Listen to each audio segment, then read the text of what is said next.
Jai Hind, dear students. How are you all of you? So I wish you all are so much great at home and learn all the things very perfectly.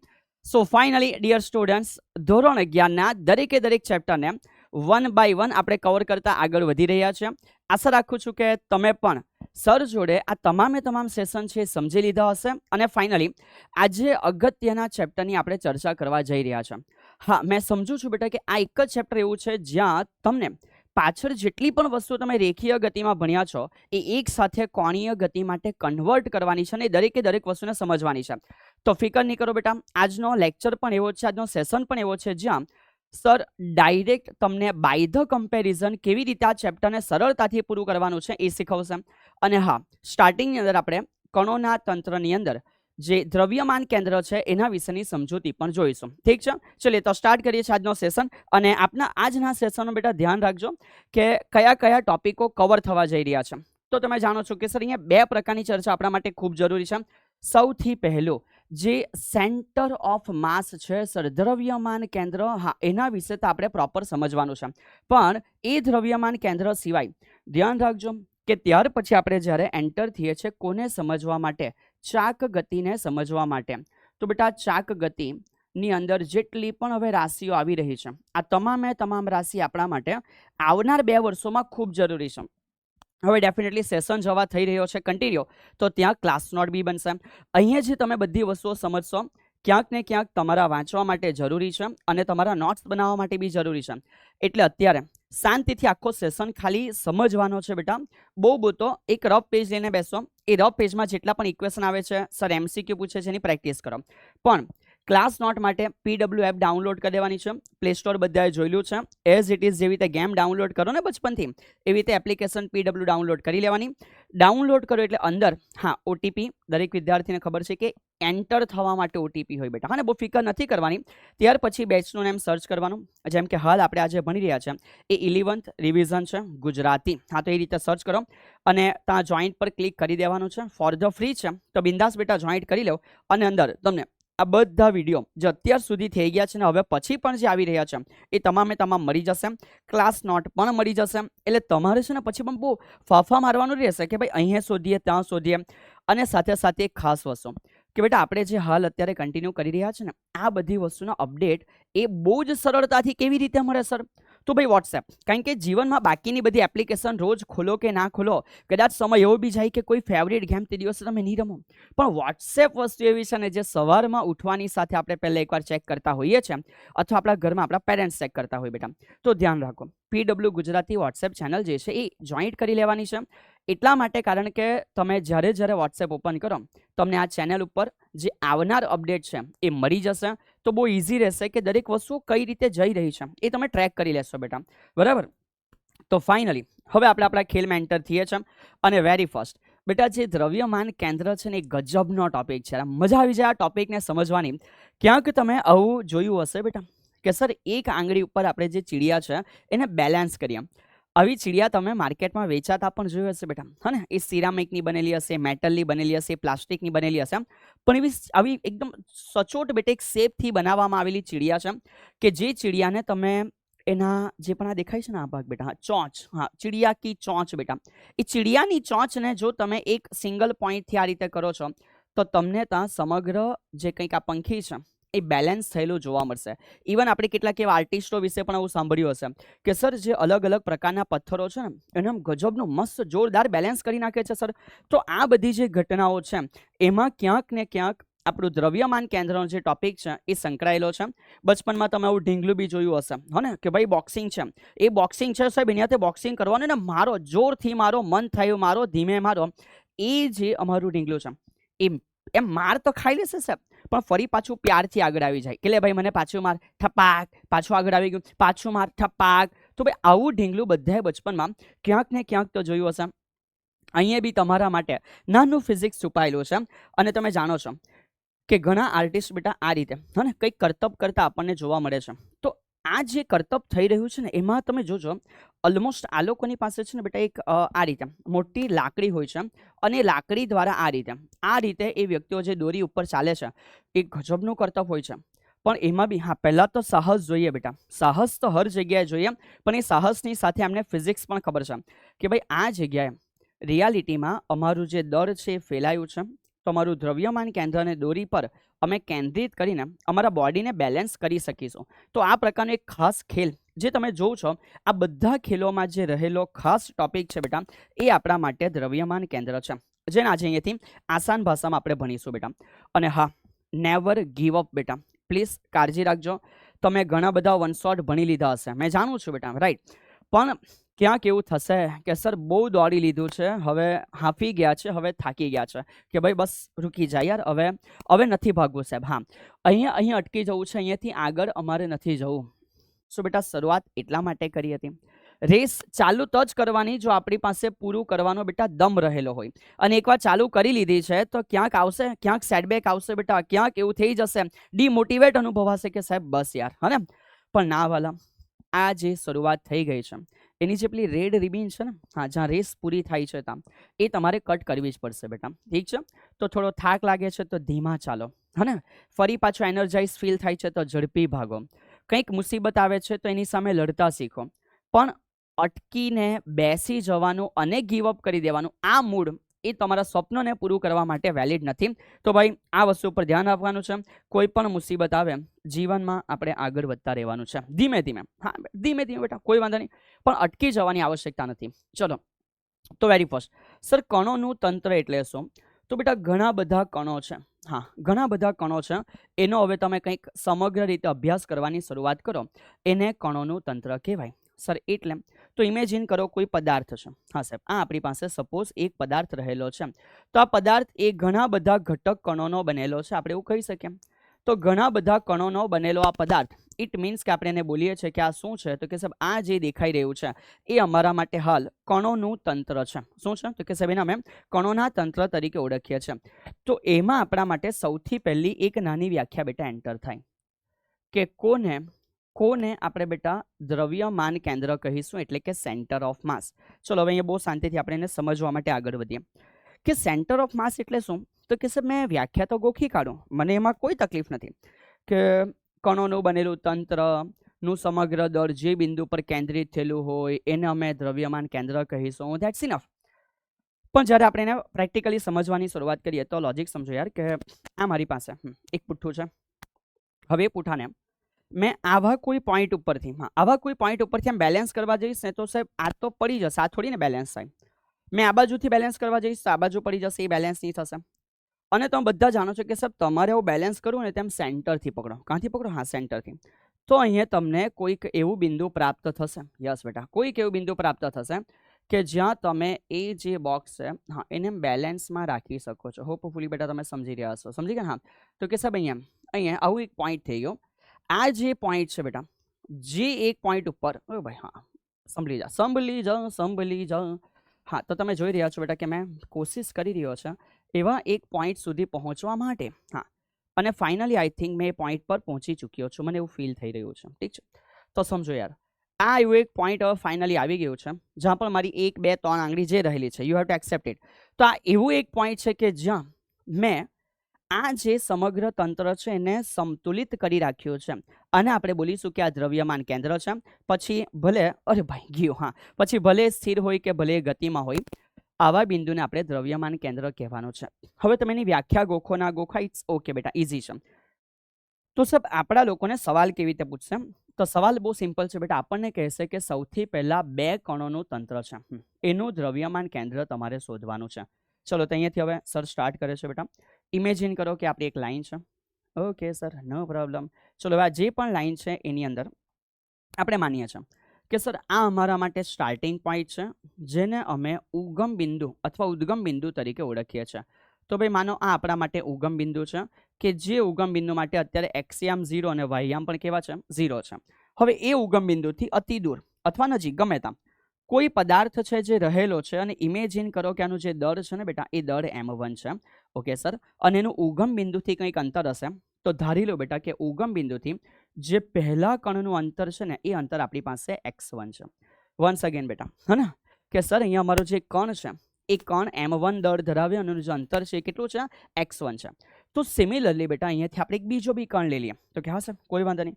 તો માની લેવું કે આ કોઈ બીજો કણ હશે, ધારો કે આનું દળ m2 છે અને ત્યાર પછી બેટા એનું પણ કંઈક અંતર હશે તો આપણે અંતર બી દર્શાવી દઈએ કે ઇમેજિન કરો બેટા કે અહીંયાથી હા એ જ ઉગમ બિંદુથી આનું જે કંઈક અંતર હશે એ અંતરને આપણે દર્શાવીએ છીએ કે માનો આનું અંતર આપણે x2 તરીકે લઈએ છીએ. તો ફાઇનલી હવે આવા બે જે પદાર્થો છે માની લો કે જાણે એક રેખાથી એમ જોડાયેલા છે કાલ્પનિક રેખાથી, તો એ લોકો માટે દ્રવ્યમાન કેન્દ્ર એટલે શું? તો બેટા આ સેન્ટર ઓફ માસ છે, કોઈને COM પણ કહી શકે. તો દ્રવ્યમાન કેન્દ્ર એટલે એવું અંતર કે જ્યાંથી મેં આ સમગ્ર તંત્રને બેલેન્સ કરી શકું. સીધી ભાષામાં બોલતો એક આંગળી એમ પકડી રાખું ને તો આ બંને બેલેન્સ થઈ જશે બેટા. તો એના અંતરને આપણે XCM તરીકે ઓળખીએ છીએ. કોના તરીકે ઓળખીએ છીએ? તો કે સર આવા અંતરોને XCM તરીકે આપણે લોકો ઓળખવાનું છે. ચલો હવે અહીંયાથી બધા ધ્યાન આપજો કે અહીંયાથી મેં ખેલ તો સ્ટાર્ટ કરી દેવા. હવે મારે અહીંયા નાની નાની ફોર્માલિટી છે એને કન્ટિન્યુ કરવાની છે. તો સર ફોર્માલિટી બતાવે છે. સૌથી પહેલા બેટા તમે લખશો M1 એટલે તો કે સાહેબ અહીંયા આપણી પાસે જે પ્રથમ કણ છે હા એ પ્રથમ કણનું શું થઈ જશે? દળ. સિમિલરલી તમે લખશો M2 એટલે આપણી પાસે જે બીજો કણ છે હા એ બીજા કણનું શું થઈ જશે? દળ. એવી રીતે આગળ વધીશું. x1 એટલે કે પ્રથમ જે પદાર્થ છે એ પ્રથમ પદાર્થનું ઉગમ બિંદુ અથવા તમે લખી શકો જે સંદર્ભ છે હા એ સંદર્ભથી આપણે શું લીધું છે? અંતર લીધું છે. અને એવી રીતે જે x2 છે એ x2 ઇઝ ઇક્વલ ટુ આપણી પાસે જે બીજો પદાર્થ છે એ બીજા પદાર્થનું સંદર્ભથી શું લીધું છે? તો કે અંતર લીધું છે. હવે આ જે બે કણો છે બેટા એ લોકોનું દ્રવ્યમાન કેન્દ્ર એટલે શું, એને કેવી રીતે વ્યાખ્યાયિત કરવામાં આવે અથવા સીધી ભાષામાં એનું સમીકરણ શું છે?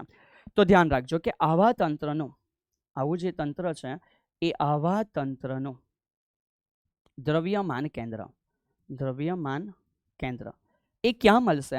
તો કે એ મળે x અક્ષમાં, કારણ કે અહીંયા x અક્ષ પર બધા છે. તો XCM ઇઝ ઇક્વલ ટુ તૈયાર થઈ જશે બેટા પહેલાનું દળ અને પહેલાનું અંતર.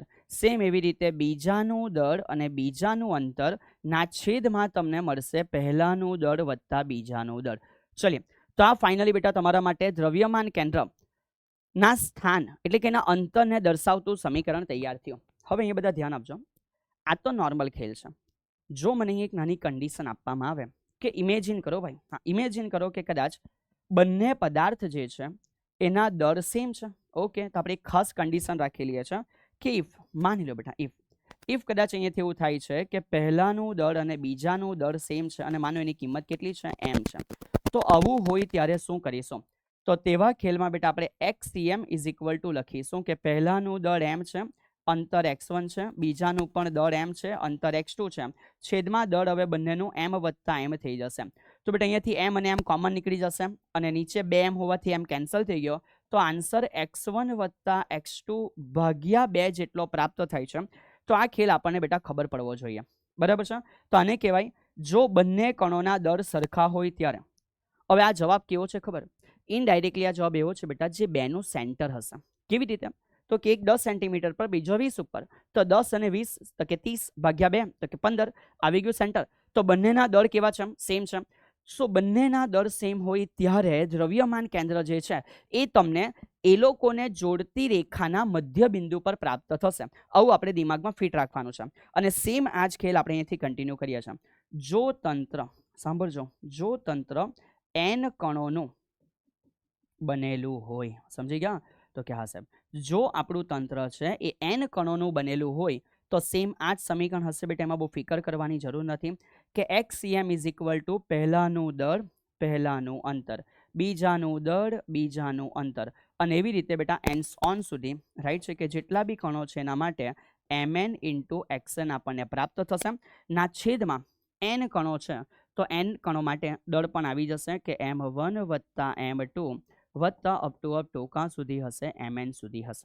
ક્લિયર છે? ચલો ભાઈ, તો આ ફાઇનલી આપણા માટે આપણો જે ખેલ છે એ પૂરો થઈ ગયો. n કણો માટે બનેલા તંત્રના દ્રવ્યમાન કેન્દ્રનું સમીકરણ. હવે આ જ વસ્તુ પાછી બેટા આપણે ભણીશું બધી અલગ અલગ રાશિ માટે. જસ્ટ તમે એકવાર યાદ કરી લો એટલે આના પછીની થિયરી ઇઝી છે. આપણે સદિશ હોય ને એને કોના તરીકે દર્શાવીએ? તો કે r, સ્થાન સદિશમાં જવું હોય તો, બરાબર.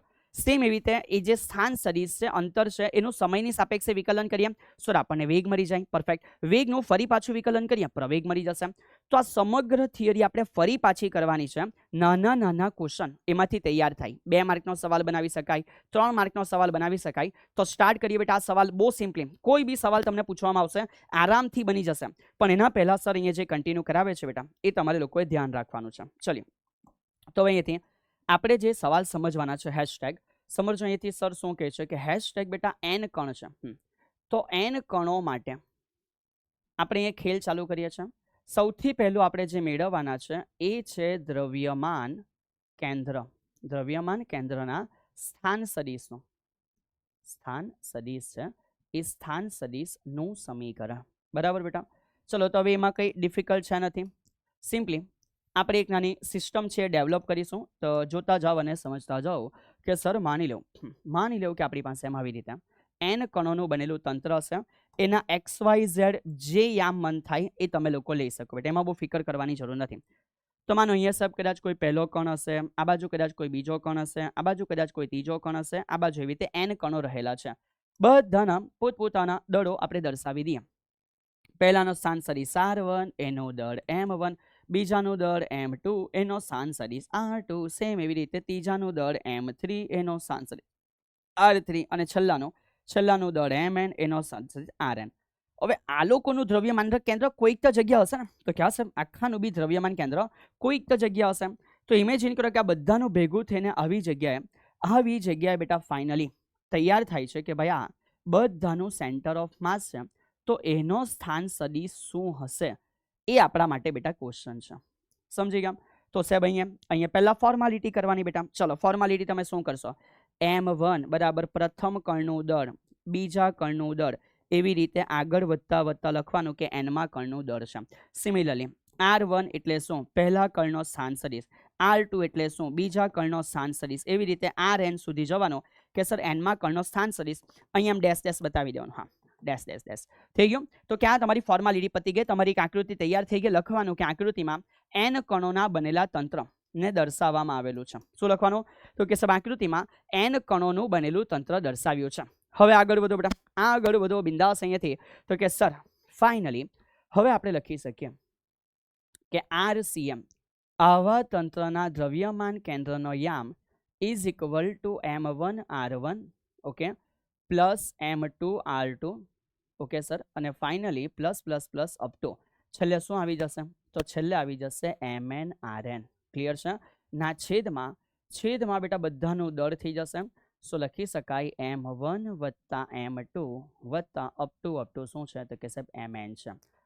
હવે અહીંયાથી આપણે એક નાની અલગ કન્ડિશન લખીએ છીએ કે જો M1 વત્તા M2 વત્તા અપ ટુ પ્લસ બેટા Mn, એનો મિનિંગ કેપિટલ M હોય તો કેપિટલ M એટલે આપણે લખશું કે સાહેબ અહીંયા જે તંત્ર છે એ તંત્રનું કુલ દળ છે. સમજી ગયા? તો કે હા સર.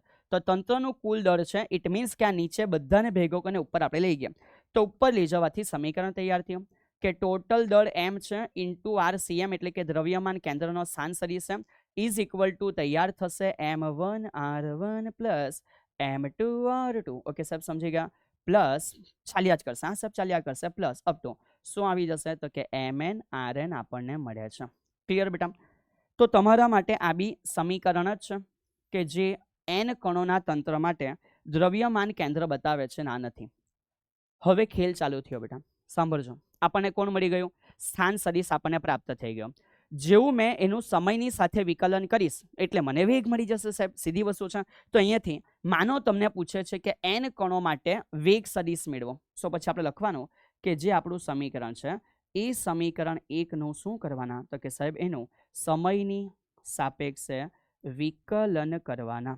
ક્લિયર બેટા? શું કરવાના? તો કે સર સમયની સાપેક્ષે એનું વિકલન કરવાના. ચલો, તો જેવું આપણે વિકલન સ્ટાર્ટ કરીએ એટલે આપણને સમજ પડે કે M તો અચળ છે ઇન્ટુ dr જે છે એના ભાગ્યા dt થઈ જશે. પરફેક્ટ. સેન્ટર ઓફ માસ માટે છે ઇઝ ઇક્વલ ટુ પહેલાનું દળ અચળ. હા, પહેલાનું દળ અચળ છે dr1 બાય શું થઈ જશે? તો કે dt.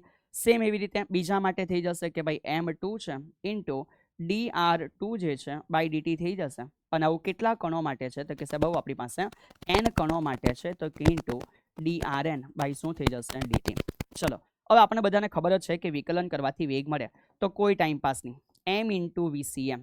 Okay, m into VCM is equal to m1 v1 plus m2 v2. Okay sir, સમજી ગયા. પ્લસ એવી રીતે અપ ટુ છેલ્લે સુધી બધા માટે mn vn આપણને પ્રાપ્ત થઈ ગયું. તો આ જે મળ્યું ને બેટા, હે ને, આ જે મળ્યું છે એને આપણે બોલીએ છીએ કે આ શું છે? તો આ પ્રાપ્ત થયું બેટા નંબર 2, જેને આપણે બોલીશું દ્રવ્યમાન કેન્દ્રનો વેગ સદિશ. શું બોલવામાં આવશે? તો કે સાહેબ વેગ માટે લાવ્યા તો વેગ સદિશ બોલવાનું છે. યસ બેટા. તો આ જે વસ્તુ છે એને કહેવાય કે સમીકરણ 2 છે.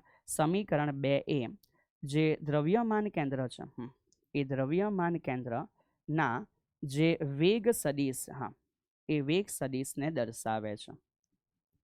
ચલો અહીંયા સુધી બધા ક્લિયર.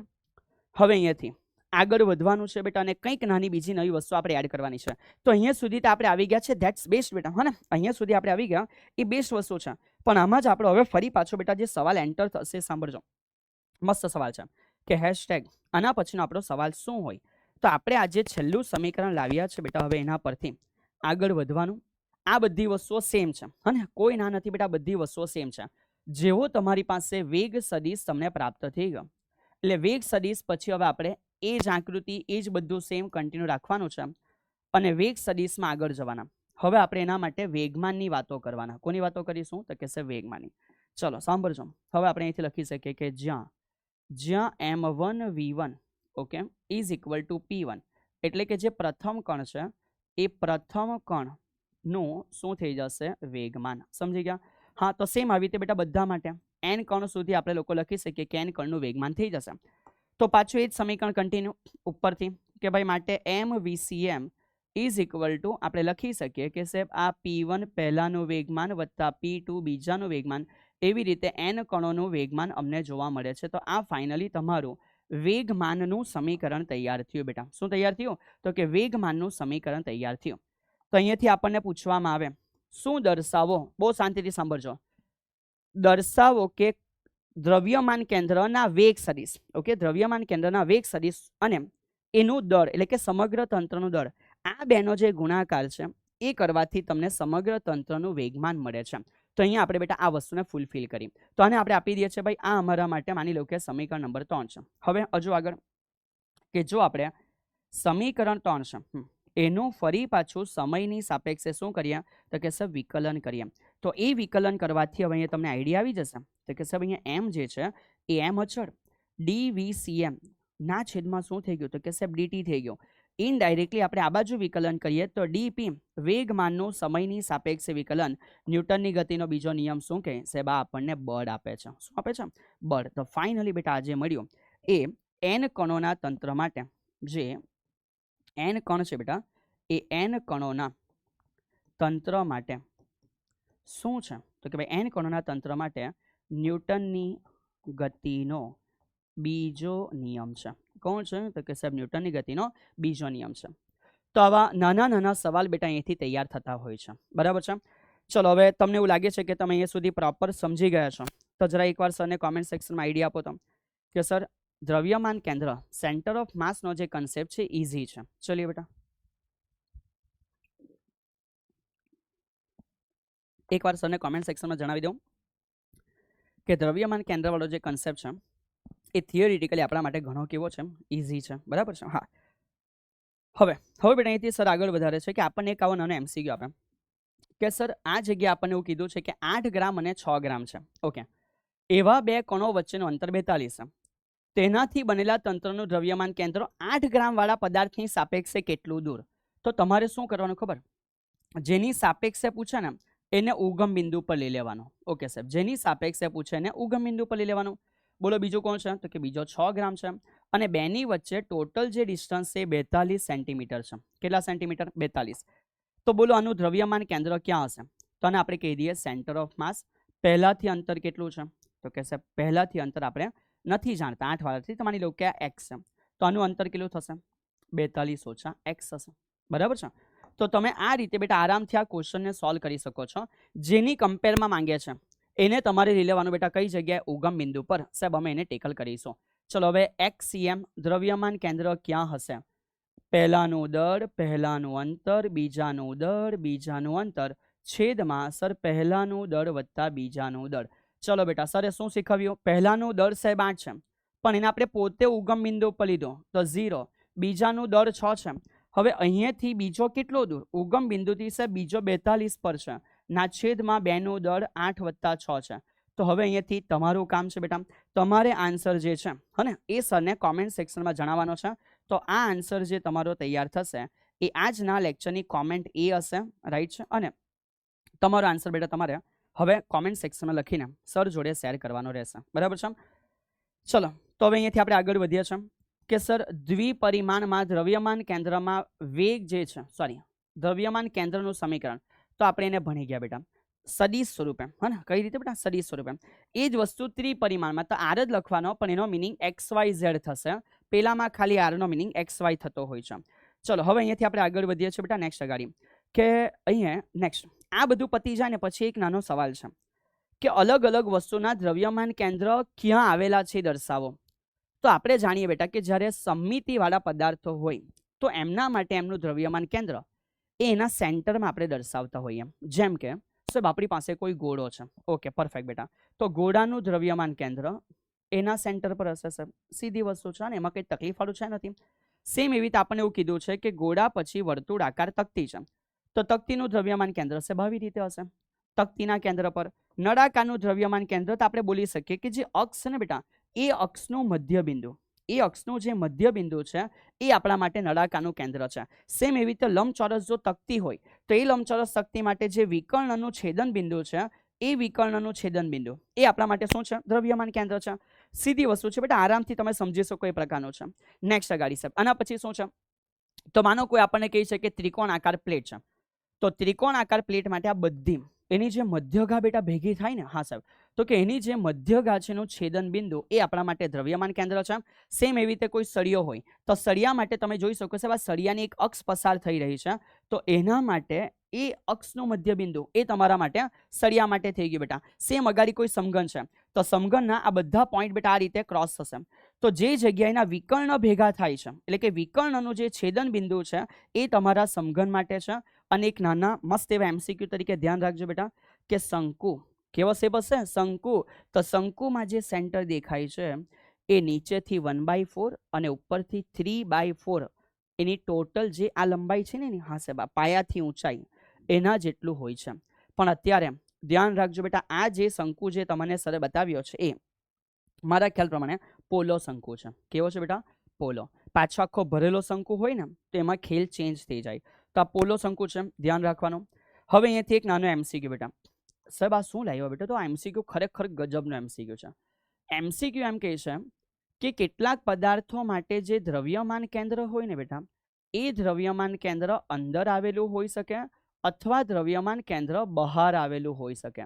તો ઘણીવાર વિદ્યાર્થીઓ ગૂંચવાઈ જાય કે અંદર એટલે શું અને બહાર એટલે શું, અને વિદ્યાર્થીઓ શું ગૂંચવાઈ જાય કે સર અંદર એટલે શું અને બહાર એટલે શું. તો તમને એકદમ સીધી ટ્રીક સર બેટા અહીંથી ડિલિવર કરે છે. જોવાલા જે જગ્યાએ પેલું સેન્ટર હોય ને ટપ્પુ, ત્યાં મટીરિયલ હોવું જોઈએ, એટલે કે લાકડું છે તો લાકડું ત્યાં હોવું જોઈએ, લોખંડમાંથી બનેલું છે તો ત્યાં લોખંડ હોવું જોઈએ, પદાર્થ છે એ ઘન કોઈ પદાર્થ છે તો જે એલિમેન્ટ છે ને એ ત્યાં હોવો જોઈએ જ્યાં એનું સેન્ટર છે, તો એને કહેવાય કે એનું દ્રવ્યમાન કેન્દ્ર અંદર છે. પણ જો જે જગ્યાએ તમારું ટપ્પુ આવે છે જ્યાં તમને એવું ફીલ થાય છે કે અહીંયા આનું સેન્ટર ઓફ માસ હોવું જોઈએ, હકીકતમાં એ જગ્યાએ ત્યાં હવા છે. શું છે? હવા. તો એને કહેવાય કે દ્રવ્યમાન કેન્દ્ર બહાર છે. આશા રાખું છું કે તમારો આ પોઈન્ટ હવે અહીંયાથી બહુ ઇઝીલી કેપ્ચર થશે. જેમ કે ચેક કરો બેટા, કોઈ મને પૂછે છે કે બોલો ભાઈ આનું દ્રવ્યમાન કેન્દ્ર ક્યાં છે? તો જો બેટા આનું દ્રવ્યમાન કેન્દ્ર જ્યાં છે ને ત્યાં પોતે લાકડું છે, હા, એટલે એના માટે અંદર છે. સમજ્યા કેમ? કારણ કે અહીંયા જ્યાં કેન્દ્ર છે ત્યાં પોતે દ્રવ્ય છે સર. સમજી ગયા સર? પણ હવે ચેક કરો આ રિંગનું દ્રવ્યમાન કેન્દ્ર ક્યાં હશે? તો કે સાહેબ આવી કોઈ જગ્યા હશે, ભલે એમ છે ગોલ પણ બધાનું કેન્દ્ર જાણે આવી કોઈ જગ્યાએ ભેગું થયું છે. તો જ્યાં ભેગું થયું છે ત્યાં હવા છે, હા ને? ચેક કરો ખાલી ભાગ છે, હવા છે, ત્યાં કોઈ દ્રવ્ય નથી, એટલે એવા ખેલમાં કહેવાય કે આનું દ્રવ્યમાન કેન્દ્ર બહાર છે. તો સેમ એવી રીતે સમજો. બોલો હવે આ પરપોટો છે, તો પરપોટા માટે જો મેં અહીંયા ટપ્પુ બનાવીશ તો ચેક કરો, પરપોટો તો આખો ગોલ છે, પણ અંદર સાહેબ અહીંયા હવા છે. જ્યાં દ્રવ્યમાન કેન્દ્ર છે ત્યાં હવા છે, અને જો હવા હોય એટલે આપણને સમજ પડે કે આ પરપોટા માટે બહારની બાજુએ દ્રવ્યમાન કેન્દ્ર છે. ભલે દેખાતું અંદર છે પણ એ બહાર કહેવાય બેટા. તો હવે બધા મને આન્સર આપશો આઈસ માટે. આના માટે તમારું સેન્ટર ઓફ માસ ક્યાં છે? શું સેન્ટર ઓફ માસ અંદર છે આઈસ માટે કે સેન્ટર ઓફ માસ બહાર છે? આ તમારો જે આન્સર હશે એ આજની કોમેન્ટ બી થશે બેટા. શું થશે? તો કે આજની કોમેન્ટ બી થશે. ચલો, અંદર છે કે બહાર છે એ સરને જણાવો. હવે n કણો માટે દ્રવ્યમાન કેન્દ્ર સમીકરણ શું આવે એ ઓલમોસ્ટ પરફેક્ટ વેમાં સર તમને કેવી રીતે લખવાનું છે સમજાવી ગયા બેટા. સેમ ન્યૂટનની ગતિનો બીજો નિયમ લાવો, એ પણ આપણે લોકો હવે સમજી લીધો છે, તમારાથી થઈ જશે બેટા. આગળ વધીએ છીએ. ચલો, એક નાનો MCQ કરીએ, હે ને? જે ભણ્યા છે એના આધારે એક નાનો MCQ છે એ આપણે જરા પ્લાન કરીએ બેટા. ચલો, હવે આ જગ્યાએ એકવાર શાંતિથી રકમ વાંચો અને વિચારો કે આપણે કયું સમીકરણ અહીંયા વાપરવાનું છે. જો બેટા, ક્લિયર? અહીંયા જે સમીકરણ છે એ કયું લેશું યાર, એકવાર વિચારો. અને જો સમીકરણ ખબર પડી ગયો તો તમે એની ગણતરી ચાલુ કરો, કેમ કે મેં તો કરાવીશ પણ પહેલા તમારે પોતે એકવાર કરવાનું છે. ક્લિયર? ચલો તો ફાઇનલી તમને સમીકરણ ખબર પડી ગયું કે સાહેબ વેગવાળું સમીકરણ લેશું VCM થી. તો હવે વેગનું સમીકરણ VCM યુઝ કરો અને આન્સર સુધી પહોંચો. ચાલો,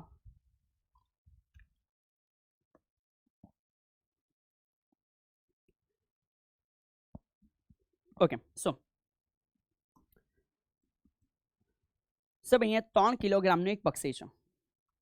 તો જે માસ છે ને એ માસ બેટા 3 કિલોગ્રામ છે. એ 3 કિલોગ્રામનું પક્ષી આટલાના અચળ વેગથી તથા 2 કિલોગ્રામનું પક્ષી આટલાના વેગથી ઉડતા છે. તો પહેલાનું દળ 3 છે અને જે બીજો છે બેટા એનું દળ આપણને આપેલું છે કે 2 કિલોગ્રામ છે. પહેલાનો વેગ બી આપી દીધો અને એ સદિશ સ્વરૂપે છે.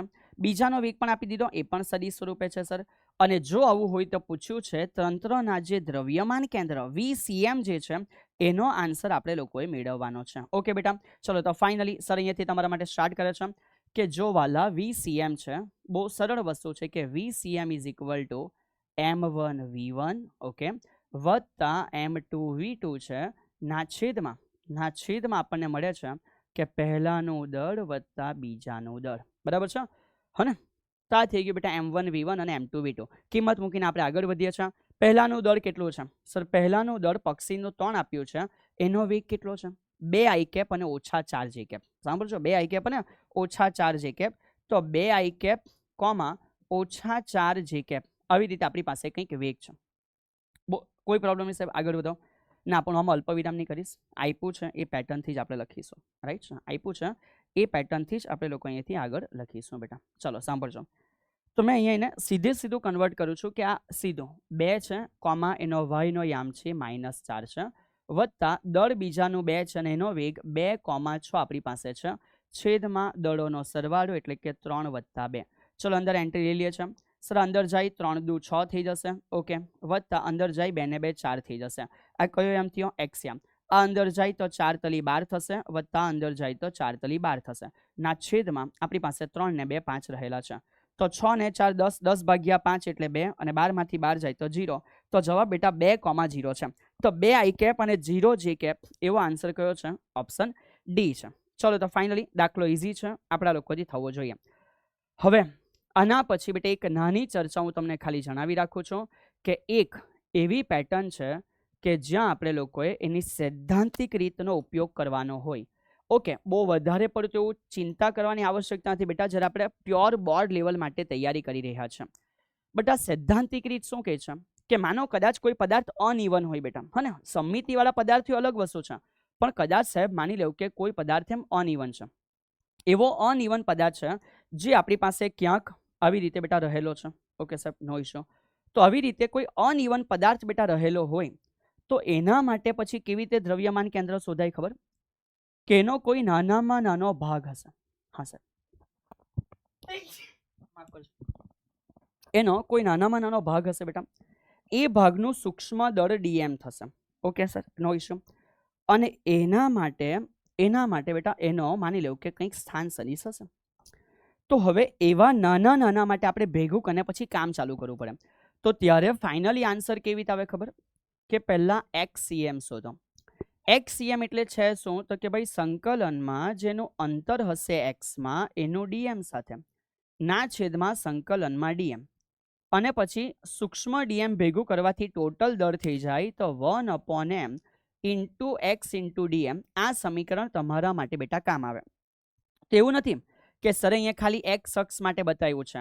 સેમ ઇક્વેશન બેટા તમે એની બાકીની બધી અક્ષો માટે યુઝ કરો કે જેવી રીતે XCM છે એવી રીતે એના YCM માટે પણ તમે સેમ આ ફોર્મેટ લગાવો કે સંકલનમાં y ઇન્ટુ ડીએમ. સેમ એના ZCM માટે પણ બેટા તમે લોકો આ રીતે આખું ફાઇનલી પૂરું કરો. અને એટલે હવે તમારો RCM તૈયાર થઈ કે આવા પદાર્થનું દ્રવ્યમાન કેન્દ્ર શું હશે. તો તમને જે XCM મળ્યો, YCM મળ્યો અને ZCM મળ્યો એને આ ફાઇનલી બેટા આન્સર આમાં મૂકી દેવો એટલે તમારું દ્રવ્યમાન કેન્દ્ર તૈયાર થાય. પણ તમારે આની બહુ ફિકર નથી કરવાની બેટા. સ્કૂલ લેવલ, બોર્ડ લેવલ સુધી આટલી લાંબી ચિંતામાં જવાની આવશ્યકતા નથી. બહુ બધો ખાલી કોઈ એક અક્ષને અનુલક્ષીને એક પરિમાણિક પદાર્થ જેમ કે સળિયો હોય ને તો એના માટે તમને આવા ક્વેશ્ચન પૂછાતા હોય. કેવી રીતે? હું તમને તમારે એક રેફરન્સ માટે આપી રાખું છું. જો ઈચ્છા થાય તો તમે આ ક્વેશ્ચન છે એની પ્રેક્ટિસ કરી શકો છો કે ભાઈ પાતળા સળિયાનું દ્રવ્યમાન કેન્દ્ર ક્યાં હોય. હવે આપણે જાણીએ છીએ સાહેબ કે આખો સળિયો છે, માની લેવું કે એની લંબાઈ L છે અને એના માટેનું દળ આપણે ધારી લે કે કેપિટલ M છે. પણ સાહેબ કરવાની જરૂર શું છે? એ તમને ખબર જ છે. એ તમને ખબર જ છે કે આવી જગ્યાએ એનું CM આવશે. એન્ડ યુ ઓલરેડી નો કે આનું એક્સ અક્ષમાં દ્રવ્યમાન કેન્દ્ર L/2 પર આવવાનું છે. ઇટ્સ ગુડ બેટા. તમે જાણો છો કે અડધી લંબાઈ ઉપર અહીંયાથી અડધી લંબાઈ ઉપર દ્રવ્યમાન કેન્દ્ર આવી જાય. છતાં તમે સેમ આ વસ્તુને એક લોંગ પ્રોસેસથી કરી શકો છો કે XCM is equal two 1/m into integration XDM દ્વારા પછી અહીંથી આગળ જઈ શકો છો. તો તમને ઈચ્છા થાય તો તમે હોમવર્કમાં થિયરી કરી શકો છો, બાકી ચિંતા કરવાની આવશ્યકતા નથી. તો બેટા હવે અહીંયાથી આપણે આગળ વધીએ છીએ. ધ્યાન રાખજો, આગળ તો વધી રહ્યા છે અને તમને એવું થતું હોય કે સાહેબ હોશિયાર વ્યક્તિઓને જ બધું આવડે, તો એ તમારી સમજવામાં ભૂલ છે. એ વ્યક્તિ પોતે હોશિયાર છે બીકોઝ એમણે એના પાસ્ટ ટાઈમની અંદર ક્યાંક વધારે મહેનતો કરી લીધી હશે ફંડામેન્ટલ નોલેજને મેળવવા માટે, હને? તો એમના માટે એ વસ્તુ આસાન હશે.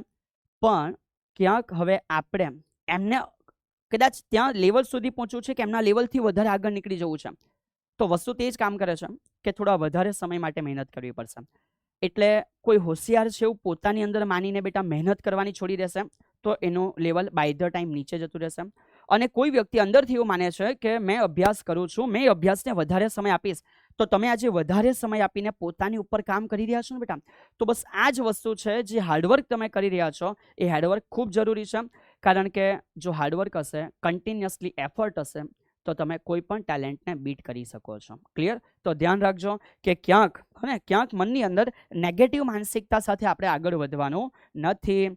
ચલો હવે જેવી રીતે તમે અદિશ ગુણાકાર ભણ્યા હોય સેમ આ ચેપ્ટરમાં બેટા સદિશ ગુણાકાર બી હવે અહીંયાથી એન્ટર થશે.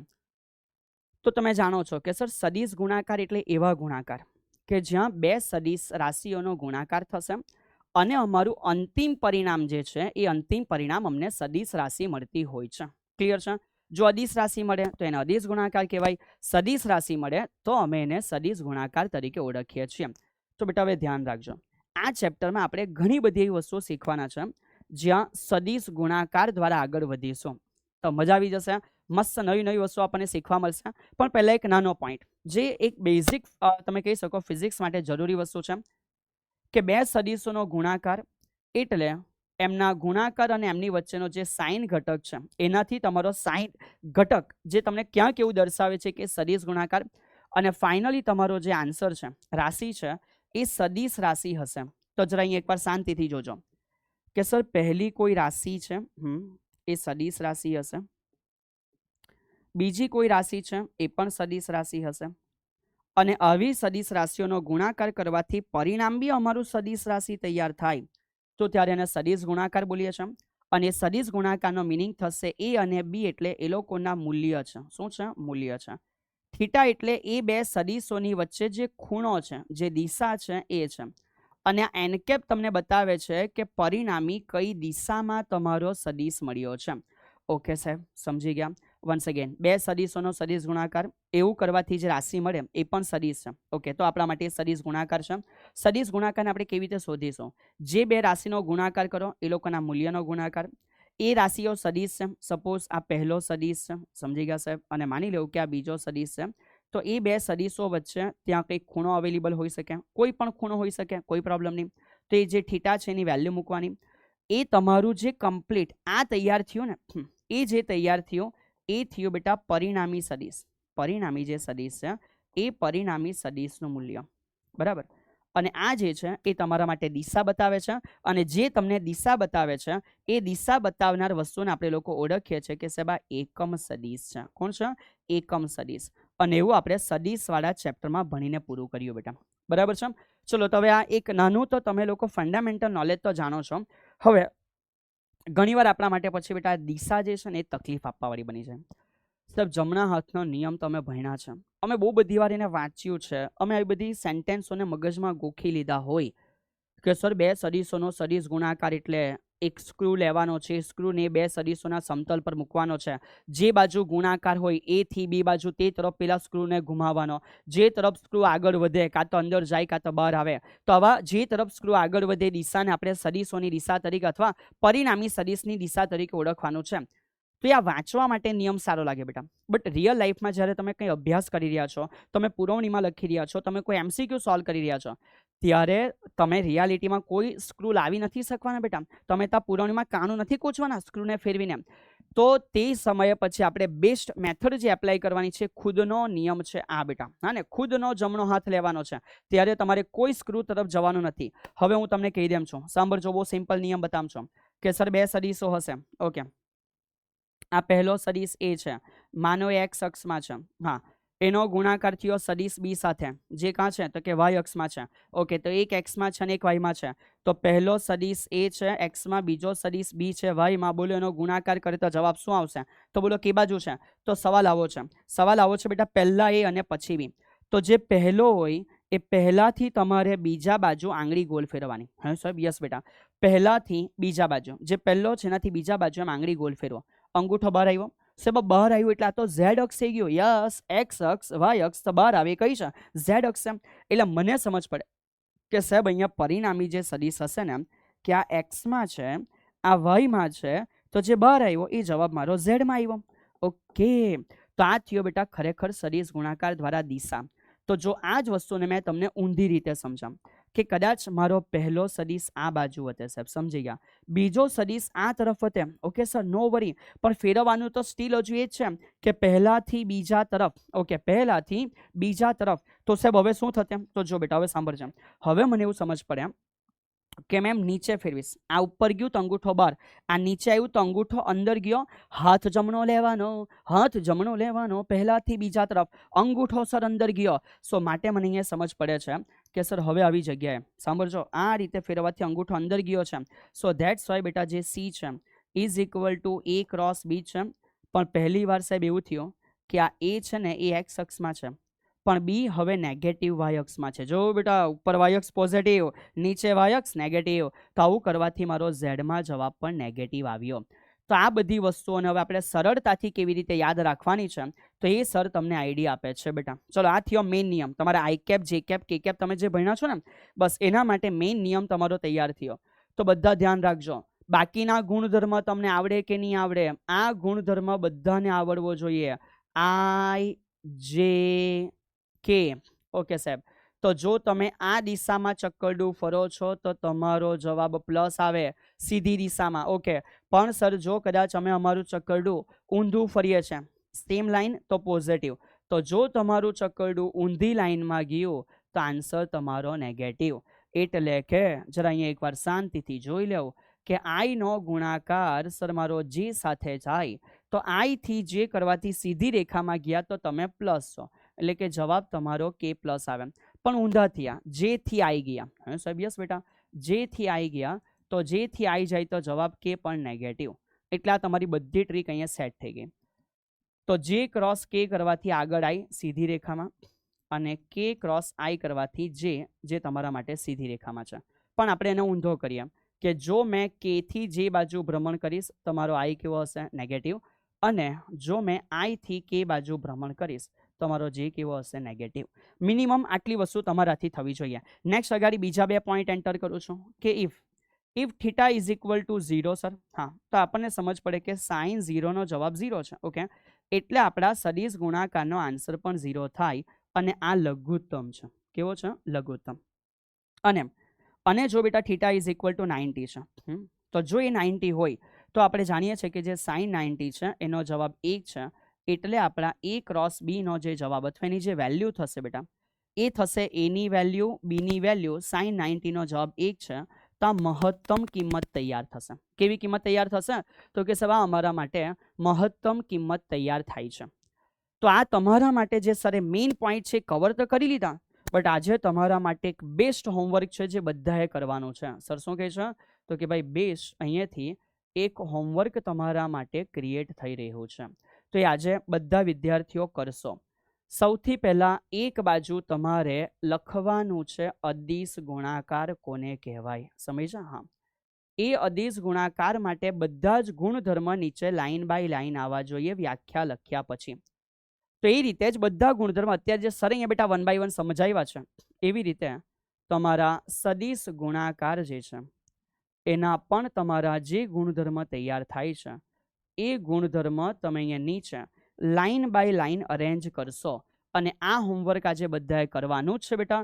તો તમારા માટે હવે આ થિયરી છે ને એ કમ્પેરિઝન કરીને પૂરી થઈ જશે. બહુ સરળતાથી તમને આઈડિયા આવશે કે સાહેબ જે અદિશમાં શીખેલા એનાથી ઉલટું અમારા માટે સદિશોમાં તૈયાર થઈ રહ્યું છે. સદિશના બધા પોઈન્ટ આવી જશે, ના નથી બેટા, પણ એ તમારે અદિશની સાથે શીખતા શીખતા એટલે કે લખીને બાજુમાં સદિશ માટે કમ્પેર કરીને લખતા જવાનું છે. મેં ડાયરેક્ટલી બધું પીરસી દેવા તો તમને તમારું દિમાગ ચલાવવાનો મોકો નહીં મળશે. તમે ક્યાંક અંદરથી થોડી નાની આળસ અનુભવીને પછી વાંચીને આગળ જતા રહેશો. એટલે મેં પોઈન્ટ લખીને નથી આપ્યા બેટા, બરાબર છે? એ તમારે લોકોએ જાતે કરવાના છે.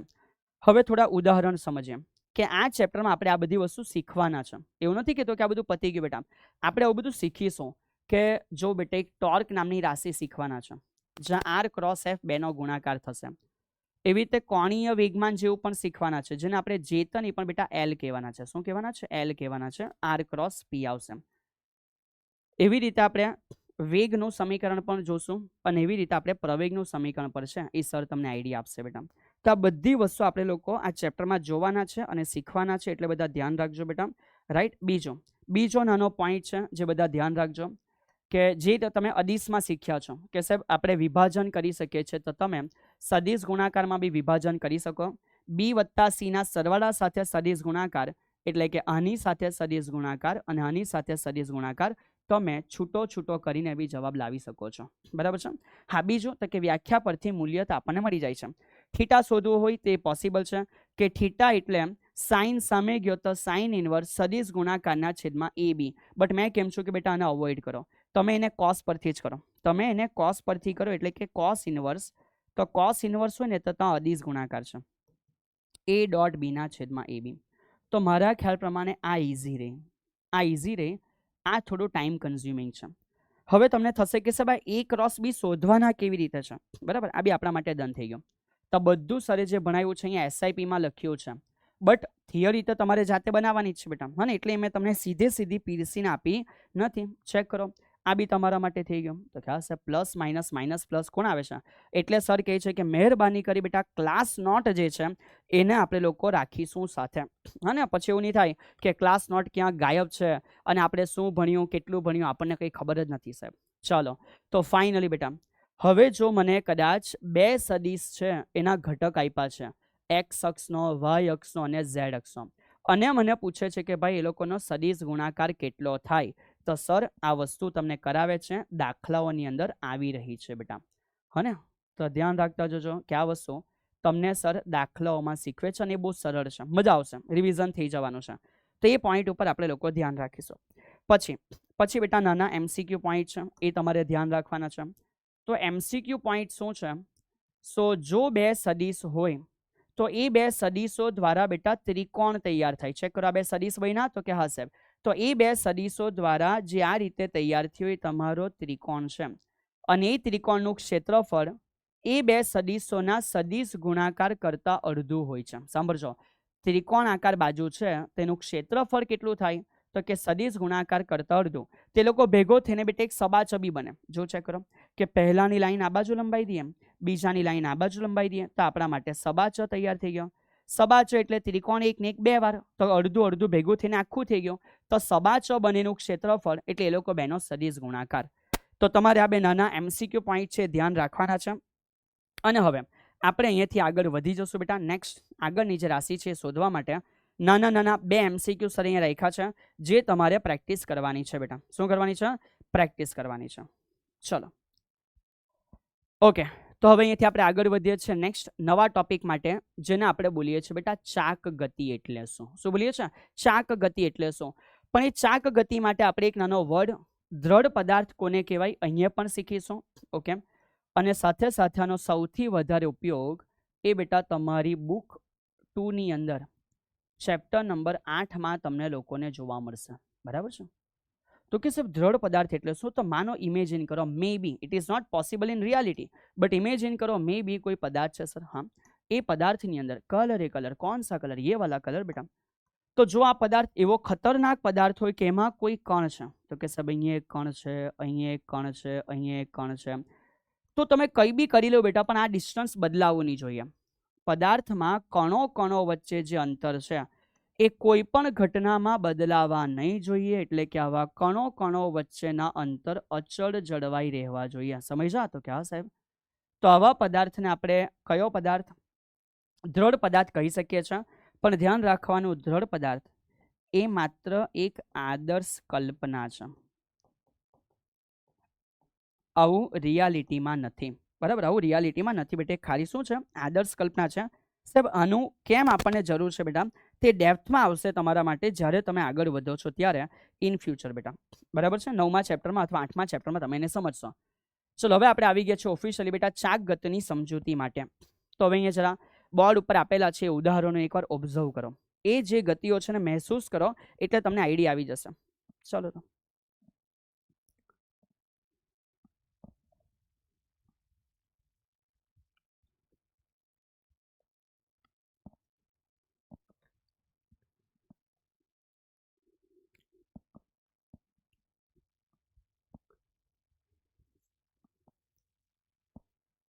ચલીએ. તો સર મેં પેલું જે સ્પિનર છે ને એ તો ક્યાંક જોઈ રાખ્યું હતું. યસ બેટા, તો સ્પિનર તો તમે લોકોએ જોઈ રાખ્યું હશે. સેમ ભમરડો. હા એક્ઝેક્ટલી આની ગતિને આપણે ચાક ગતિની પણ જો ડિટેલમાં જાઓ ને તેને ઘૂર્ણન ગતિ તરીકે બેટા ઓળખતા છે. અને ચકડોળ જે તમે જોઈ રહ્યા છો, હા સાહેબ મસ્ત વસ્તુ છે. તો યાર એમાં બેસવાની એક મજા છે, એમાં બીક બી લાગે, ના નથી પાડતો બેટા, ડર લાગે એમાં. પણ આ બધી જે વસ્તુઓ છે ક્યાંક ઇનડાયરેક્ટલી ચાક ગતિના ઉદાહરણ છે. તો સાહેબ ચાક ગતિનું ઉદાહરણ તો આ પૈંડું બી કહેવાય ને. કહેવાય બેટા. આ બી સાયકલના ઊંધા પૈંડા એ બી તમારી ચાક ગતિનું ઉદાહરણ છે. સર આ કુંભાર બનાવે છે ચાકડા ઉપર, શું આ ચાક ગતિ છે? હા બેટા, એ બી ચાક ગતિ છે. તો હવે ફાઇનલી સમજો ચાક ગતિ એટલે શું બેટા. તો સૌથી પહેલા તો સર અહીંયા તમને આઈડિયા આપે છે કે ભાઈ આ જે છે એ આપણા માટે ચાક ગતિ છે. તો ચાક ગતિ એટલે શું તેની સિમ્પલ વ્યાખ્યા સમજો કે કોઈ બી પદાર્થ છે બેટા, એ પદાર્થ આમ ગોલ ફરી રહ્યો છે. ઓકે સર, નો વરી, કોઈ બી પદાર્થ છે એ ગોલ ફરી રહ્યો છે. તો જ્યારે કોઈ પણ પદાર્થ ગોલ ફરે એટલે મેં કહી શકું કે એના દરેકે દરેક આવા જે કણો છે એ કણો પણ ગોલ ફરી રહ્યા છે. ઓકે, કોઈ પણ પદાર્થ ગોલ ફરે છે ઇટ મીન્સ એના દરેક કણો છે એ આ રીતે ગોલ ફરી રહ્યા છે. Okay sir. તો જ્યારે કોઈ પદાર્થ પોતે ભ્રમણ કરે છે, સાંભળજો સર શું બોલે છે કે જ્યારે કોઈ પદાર્થ ભ્રમણ કરે છે તો એના ભ્રમણ કરવાની સાથે દરેક કણો પણ શું કરે? તો કે સાહેબ દરેક કણો પણ ભ્રમણ કરવાની શરૂઆત કરશે. તો દરેક કણોએ પણ બેટા ભ્રમણ કરવાની શરૂઆત કરી. તો એ બધા ભ્રમણ કરવાની શરૂઆત કરે એટલે સાહેબ એ લોકોના પોતાના કેન્દ્ર આવવા જોઈએ. સો જ્યારે દરેક કણ ભ્રમણ કરે અને એમના ભ્રમણ દરમિયાન જે કેન્દ્ર તૈયાર થાય છે, જો આવા બધા કણોના કેન્દ્ર એ કોઈ એક રેખા પર આવેલા હોય એવું આપણે સમજી શકીએ. Perfect sir. કે આવા દરેકે દરેક ભ્રમણ કરતા કણોના કેન્દ્રો કોઈ એક રેખા ઉપર આવેલા હોય તો આવી રેખાને આપણે બોલીશું કે આ ભ્રમણાક્ષ છે બેટા. શું બોલીશું? તો કે સાહેબ આ અમારા માટે ભ્રમણાક્ષ છે. અને આવી ગતિને આપણે ચાક ગતિ તરીકે ઓળખીએ છીએ. ક્લિયર બેટા? અથવા તમે એને વર્તુળાકાર ગતિ તરીકે નામ આપી શકો, મેં ના નથી પાડતો, બટ તમને આ મિનિમમ કન્સેપ્ટ છે સમજ પડી જવો જોઈએ કે સર ચાક ગતિ એટલે કોઈ પદાર્થ ભ્રમણ કરે, એ ભ્રમણ કરે તો દરેક કણ ભ્રમણ કરે, બધાના કેન્દ્ર હશે, એ કોઈ એક જ રેખા પર આવે તેને ભ્રમણાક્ષ કહેવાનો, અને આવી ગતિને આપણે ચાક ગતિ તરીકે બેટા ઓળખતા હોઈએ છીએ. ક્લિયર છે? ચલો હવે આપણે અહીંથી આગળ વધીએ છીએ કે સર શું કોઈ એવું ઉદાહરણ છે કે જ્યાં આપણને સ્થાનાંતર ગતિ અને ચાક ગતિ બંને જોવા મળી જાય? તો જો બેટા, સ્થાનાંતર ગતિ એટલે અત્યાર સુધીના આગળના ચેપ્ટર તમે એવું કહી શકો કે આ રેખીયમાં આવી જશે, બરાબર, અને જે તમારી ચાક ગતિ એટલે તમે કહી શકો ભ્રમણ એટલે કે કોણીયમાં આવી જશે. તો તમે જોઈ શકો બેટા, આ પદાર્થ એ પોતે સતત ગતિ કરતા કરતા ઉપરથી ક્યાં જવા પ્રયત્ન કરે છે? સર નીચે. તો આ પદાર્થે કોઈ જગ્યાએથી ગતિની શરૂઆત કરી હશે અને સતત બેટા ગતિ કરતા કરતા આપણને નીચે જઈ રહેલો હોય એવો અનુભવ થાય છે. તો મને સમજ પડે કે સાહેબ આનું સેન્ટર ઓફ માસ જે છે ને એ કોઈ જગ્યાએથી ચાલુ થઈને આગળ વધે છે. તો બેટા સેન્ટર ઓફ માસ કઈ ગતિ કરી રહ્યું છે? સાહેબ એ આપણા માટે રેખીય ગતિ કરી રહ્યું છે એવું આપણને ફીલ થાય.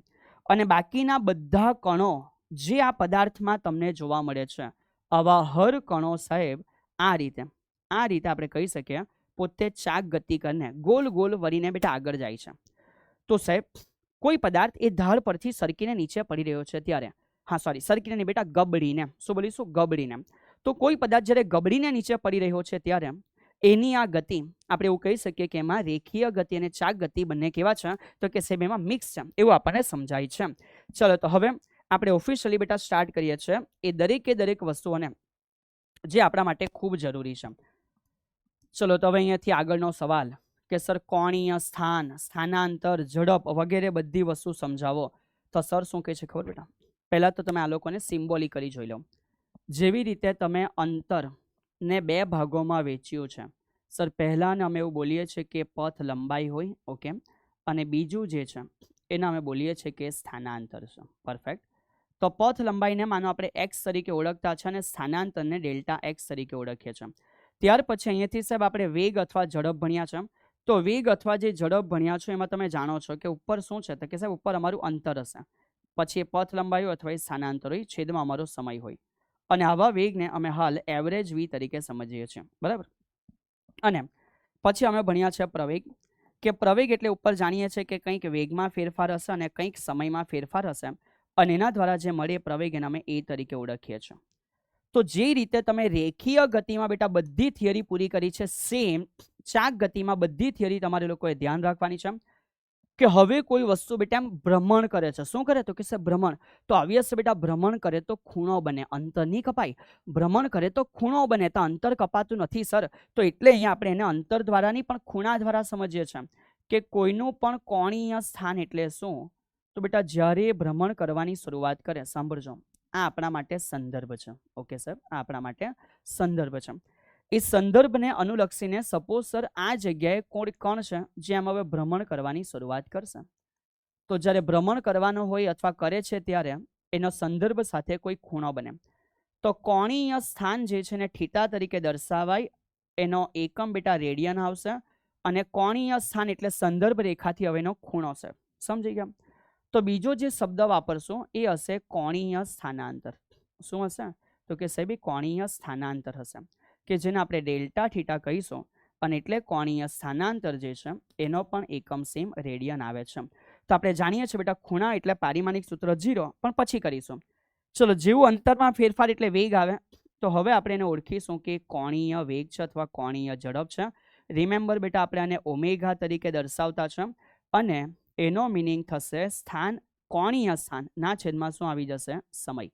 અને સેમ એવી રીતે આપણે એના પરથી કોણીય પ્રવેગ સુધી પહોંચતા હોય છે, જેને આપણે આલ્ફા તરીકે ઓળખવાનું છે બેટા, અને એનો મિનિંગ થશે ડેલ્ટા ઓમેગાના છેદમાં ડેલ્ટા ટી. શું મિનિંગ થશે? ડેલ્ટા ઓમેગાના છેદમાં ડેલ્ટા ટી. સો આ જગ્યાએ ખૂણો રેડિયન છેદમાં સમય એટલે કે સેકન્ડ છે. આ જગ્યાએ ઓમેગા, ઓમેગા એટલે રેડિયન પર સેકન્ડ છેદમાં પાછો સમય એટલે સેકન્ડ, 2 વાર છે તો સેકન્ડ સ્ક્વેર આવી જશે. ચલો એનું પારિમાણિક સૂત્ર આપણે જોઈએ બેટા. તો રેડિયનનું પારિમાણિક સૂત્ર m0 l0 t0 છે. તો રેડિયન માટે સેમ છે. અહીંયા સેકન્ડ 1 વાર છે તો m0 l0 t-1, અને સેમ બેટા આ જગ્યાએ ખબર પડે કે m0 l0 t-2 આપણને મળે છે. ડન યાર, ડન. તો ભાઈ આ વસ્તુ પર તમે કાળજી રાખજો કે પારિમાણિક સૂત્ર, રાશિનો સિમ્બોલ શું છે, ને બોલાઈ શું છે, અને એનું સમીકરણ શું છે. હવે સર તમારા માટે એક મેસિવ બીજું હોમવર્ક તૈયાર કરે છે, કારણ કે આ ચેપ્ટરની અંદર કમ્પેરિઝનથી જ તમે બધી વસ્તુ સમજી શકશો. તો સર હવે સ્ટાર્ટ કરે છે હેશટેગ. બેટા તમારા પાસે અહીંયા હોમવર્કના સવાલો ચાલુ થયા. હા, તમારો સવાલ તમે ભણ્યા છો કે સરેરાશ, સાંભળજો, સરેરાશ, સરેરાશ વેગ એટલે શું? ઓકે, એની વ્યાખ્યા આપો. અને એનાથી તમે આગળ પહોંચ્યા છો એના તાક્ષણિક વેગ માટે. પણ આ જે તમે ભણ્યા છો એ કઈ ગતિ છે? તો કે સાહેબ આપણે રેખીય ગતિમાં ભણ્યા છે. તો હવે સેમ એવા તમારા માટે ક્વેશ્ચન તૈયાર થયા બેટા, લખવાની સેમ વેરાયટી, બંને બાજુ કમ્પેર કરીને. પણ હવે આપણે કોણીયમાં ભણીશું. તો કોણીની અંદર બેટા ધ્યાન રાખવાનું છે કે સર સૌથી પહેલા અમારા માટે જે કોણીય વેગ છે એ કોણીય વેગ પણ સરેરાશ આવશે. અને સરેરાશ કોણીય વેગને આપણે એવરેજ ઓમેગા કહીએ છીએ, જે ડેલ્ટા થીટાના છેદમાં ડેલ્ટા ટી છે. પણ એમાં જ્યારે અમે લોકો લિમિટ એપ્લાય કરીએ છીએ ત્યારે delta T tends to 0 average omega, તો સેમ આ જગ્યાએ limit delta T tends to 0 થઈ જશે ડેલ્ટા થીટાના છેદમાં ડેલ્ટા ટી. તો માટે અહીંયા અમારા લોકો માટે તાક્ષણિક કોણીય વેગ આપણને મળે છે, જે omega D theta by DT તરીકે પ્રાપ્ત થાય છે. સમજ્યા? તો સર શું કહે છે કે જે તમે રેખીયમાં ભણીને આવ્યા છો એ જ તમારા કોણીય વેગ માટે સેમ બધી વસ્તુ થવાની છે. બટ જેવી રેખીયમાં થિયરી લખી સેમ એવી રીતે કોણીય બાજુ બી તમારે થિયરી કન્ટિન્યુ કરવાની છે. સેમ હજુ એક હોમવર્ક છે ભાઈ, હજુ સેમ એક હોમવર્ક છે. ચેક કરો કે સર જે રીતે આપણે લોકોએ સરેરાશ વેગના બદલે પ્રવેગ ભણ્યો છે ને તાક્ષણિક પ્રવેગ ભણ્યા છે, સેમ અહીંથી ચાલુ થાય કે સર મને કોણીય વેગ મળી ગયો, હવે આપણો કોણીય પ્રવેગ એટલે શું? તો કોણીય પ્રવેગ એટલે આપણે લોકો જાણીએ છીએ કે સાહેબ વેગના છેદમાં સમય હોય. તો સૌથી પહેલા સરેરાશ કોણીય પ્રવેગ કે જેને તમે આલ્ફા કહેશો ઇઝ ઇક્વલ ટુ ડેલ્ટા ઓમેગાના છેદમાં ડેલ્ટા ટી. ફરી પાછું પેલું એકને એક બેટા કે બંને બાજુ લિમિટ લેવાની, delta T tends to 0. Okay, so આ બાજુ આપણો alpha average is equal to again limit delta T tends to 0, અને એવું કરવાથી delta omega by delta T. તો આપણે જાણીએ છીએ કે સર હવે આ જે છે ને એ તાક્ષણિક કોણીય પ્રવેગ મળી જાય. Alpha is equal to D omega by DT. Perfect. અને અટકવાનું નથી બેટા, મેં જ આલ્ફા માટે લખી શકું ડી ના છેદમાં ડીટી, ઓમેગા એટલે ડી થીટા બાય ડીટી. અને મેં સેમ જેવું રેખીય પ્રવેગમાં લખતું એવું કોણીય પ્રવેગમાં 2 વાર કોણીય સ્થાનનું વિકલન કરવાથી આપણને કોણીય પ્રવેગ મળે છે. તો આવી તમારી નાની નાની થિયરી સાથે જ લખવાની. એક પાના ઉપર કઈ લખવાની? તો કે એક પાના ઉપર સાહેબ રેખીય વાળી, બીજા પાના ઉપર કોણીય વાળી. તો આ વસ્તુનું તમારે પ્રોપર ધ્યાન રાખવાનું છે બેટા. સેમ બધી વસ્તુ છે. તો સાહેબ આના પછી તો ત્રીજું બી સેમ હોમવર્ક બની જશે, બનશે બેટા, ત્રીજું બી એક હોમવર્ક બનશે. તો સર બતાવે છે નેક્સ્ટ આના પછીનું હોમવર્ક શું છે. તો આના પછીનું હોમવર્ક છે બેટા તમારે લખવાનું છે અચળ પ્રવેગી, અચળ પ્રવેગી ગતિના સમીકરણ. બરાબર? અને અચળ પ્રવેગી ગતિના સમીકરણ જે તમે લાવો છો બેટા એ સેમ સમીકરણ આપણે આ બાજુ બી કન્વર્ટ કરવાના છે. તો ધ્યાન રાખજો, અચળ પ્રવેગી ગતિના સમીકરણ કયા છે? સર પહેલું v is equal to V naught plus AT હોય, પરફેક્ટ. બીજું અંતર d is equal to V naught T plus 1/2 AT square છે, પરફેક્ટ. અને ત્રીજું અમે જાણીએ છીએ કે 2ad okay is equal to V square minus V naught square છે. તો જ્યારે આ બધી વસ્તુ અહીં અવેલેબલ છે તો એના પરથી બેટા આપણે આગળ વધીશું અને કોણીય ગતિ માટે શીખીશું. તો સેમ આપણે અચળ જ્યારે કોણીય પ્રવેગી હોય તો અચળ કોણીય પ્રવેગી ગતિ માટે તમે સેમ બેટા આ રીતે લખી શકો છો. એક ઉદાહરણ છે, સેમ તમે જે ચલ પ્રોસેસથી બનાવ્યા છે ને સમીકરણ એવા કોણીય માટે સેમ કન્વર્ટ કરી શકો. બટ હાલ મને આ ચેપ્ટરના એક બેઝિક નોલેજ તરીકે આવડવું જોઈએ કે જે રીતે આ બાજુ વી છે એ રીતે આ બાજુ ઓમેગા, વી નોટ ના બદલે ઓમેગા નોટ, એ ના બદલે આલ્ફા ટી. તો ડી ના બદલે theta is equal to omega naught T plus 1/2 AT square ના બદલે આલ્ફા ટી સ્ક્વેર. અને છેલ્લું છે 2ad, તો 2a એટલે આલ્ફા અને d એટલે theta is equal to omega square minus omega naught square. તો આ સમીકરણ આપણા માટે બહુ જરૂરી છે બેટા. તો તમારે આમના ઉપર બી ફોકસ કરવાનું છે, આમના ઉપર ધ્યાન રાખવાનું છે. હવે બેટા સર આગળ વધારે છે તમને ખૂબ અગત્યના સવાલ માટે જે તમારા માટે સ્કૂલ લેવલ ઉપર 2 માર્ક્સમાં પૂછાઈ શકે એવો સવાલ છે. રાઈટ, સ્કૂલ લેવલ ઉપર બેટા 2 માર્ક્સની અંદર આવા સવાલ આવી શકે છે. પ્રથમ કસોટીમાં, બીજી કસોટીમાં, વાર્ષિક કસોટીમાં. ચલો પહેલા બધા રફ પેજ ઓપન કરો. ચલો તો બેટા રફ પેજ પહેલા બધા ઓપન કરશે. એ રફ પેજની અંદર અત્યાર સુધી જે સમીકરણ મેં બોર્ડ ઉપર બનાવ્યા છે એને 1 મિનિટમાં લખવા પ્રયત્ન કરો. ચાલો તો ભલે ઇઝી છે, ભલે કોમન છે, આવડી જાય એવા છે, છતાં આપણે સ્ટાર્ટ કરીશું. એને તમારે અત્યારે લખવાના છે. ચલો બેટા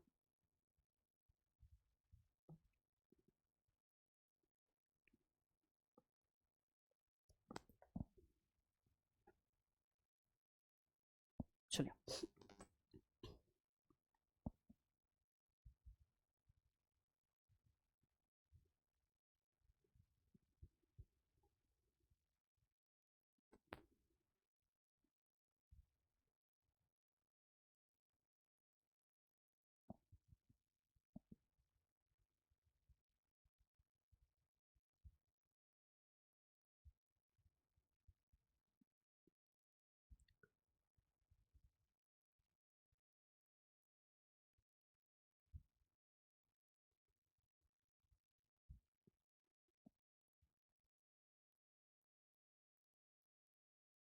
ચલો ડન થઈ ગયું.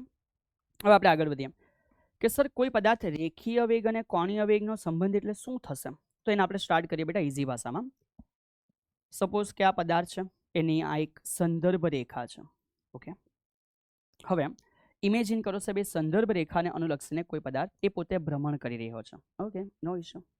તો એના માટે આપણે કંઈક એનો ભ્રમણાક્ષવાળો ભાગ બેટા દર્શાવવા માટે પ્રયત્ન કરીએ કે માનો આ જે એના માટે એનું કદાચ સેન્ટર પોઈન્ટ હશે.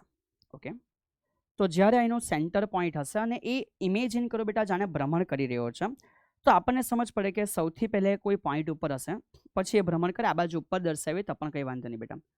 તો માનો એ કણ આવા કોઈ જગ્યાએ સૌથી પહેલા રહેલો છે ને આપણે પી બિંદુ તરીકે ઓળખીએ અને ઇમેજિન કરો કે એના માટેનો પ્રારંભનો ખૂણો છે થીટા છે. હવે એનું ભ્રમણ ચાલુ રાખે છે. ઓકે સર, તો ભ્રમણ ચાલુ રાખે એટલે એનો વેગ હશે જે આપણે એની સ્પર્શકની દિશામાં બતાવીશું કે ભાઈ આ જગ્યાએ આ જેનો સ્પર્શક છે એ સ્પર્શક એટલે બીજું કંઈ નહીં બેટા પણ એ વી છે અને વી તમારા માટે રેખીય વેગ હશે. કયો વેગ હશે? તો કે ભાઈ રેખીય વેગ હશે. અને એના જવાના લીધે જાણે કંઈક એમણે અંતર કાપ્યું હોય. ઓકે સાહેબ, નો ઇશ્યુ. કંઈક અંતર એમણે કાપ્યું હોય તો માનો આ જગ્યા સુધી આવે છે, એ પી ડેશ સુધી આવે છે. તો એ જ્યારે પી ડેશ સુધી ભ્રમણ કરતા કરતા આવે છે એટલે આટલા ભાગમાં હશે કંઈક નાનો ખૂણો તૈયાર થયો હશે જેને ડી થીટા અથવા ડેલ્ટા થીટા કહેશું. સ્થાનાંતરમાં કોણીય સ્થાનમાં થયેલો ફેરફાર. અને આ પી પી ડેશ એ આપણા માટે ચાપ બની. અને માની લેવું કે એના ભ્રમણની જે ત્રિજ્યા છે એ આર ત્રિજ્યા પર, હા ને, આર ત્રિજ્યા પર એ પોતે ભ્રમણ કરી રહ્યું છે. તો માટે અહીંયાથી આપણને હવે સમજ પડે કે સાહેબ જે પદાર્થ ભ્રમણ કરે છે એ ભ્રમણ દરમિયાન સૌથી પહેલા આપણે સ્ટાર્ટ કરીએ બેટા રેખીય વેગ. તો એનો રેખીય વેગ એટલે શું હશે? તો કે v ઇઝ ઇક્વલ ટુ, સાહેબ આમાં જનરલી વેગ એટલે કપાયેલું અંતર. હા, અંતર એટલે કે ડાયરેક્ટલી આપણી પાસે ચાપ છે. તો એ અંતર એટલે કે જે ચાપ પી થી પી ડેશ હશે, ચાપના છેદમાં, હા, વેગ એટલે અંતરના છેદમાં શું આવશે? તો કે ભાઈ સમય આવશે.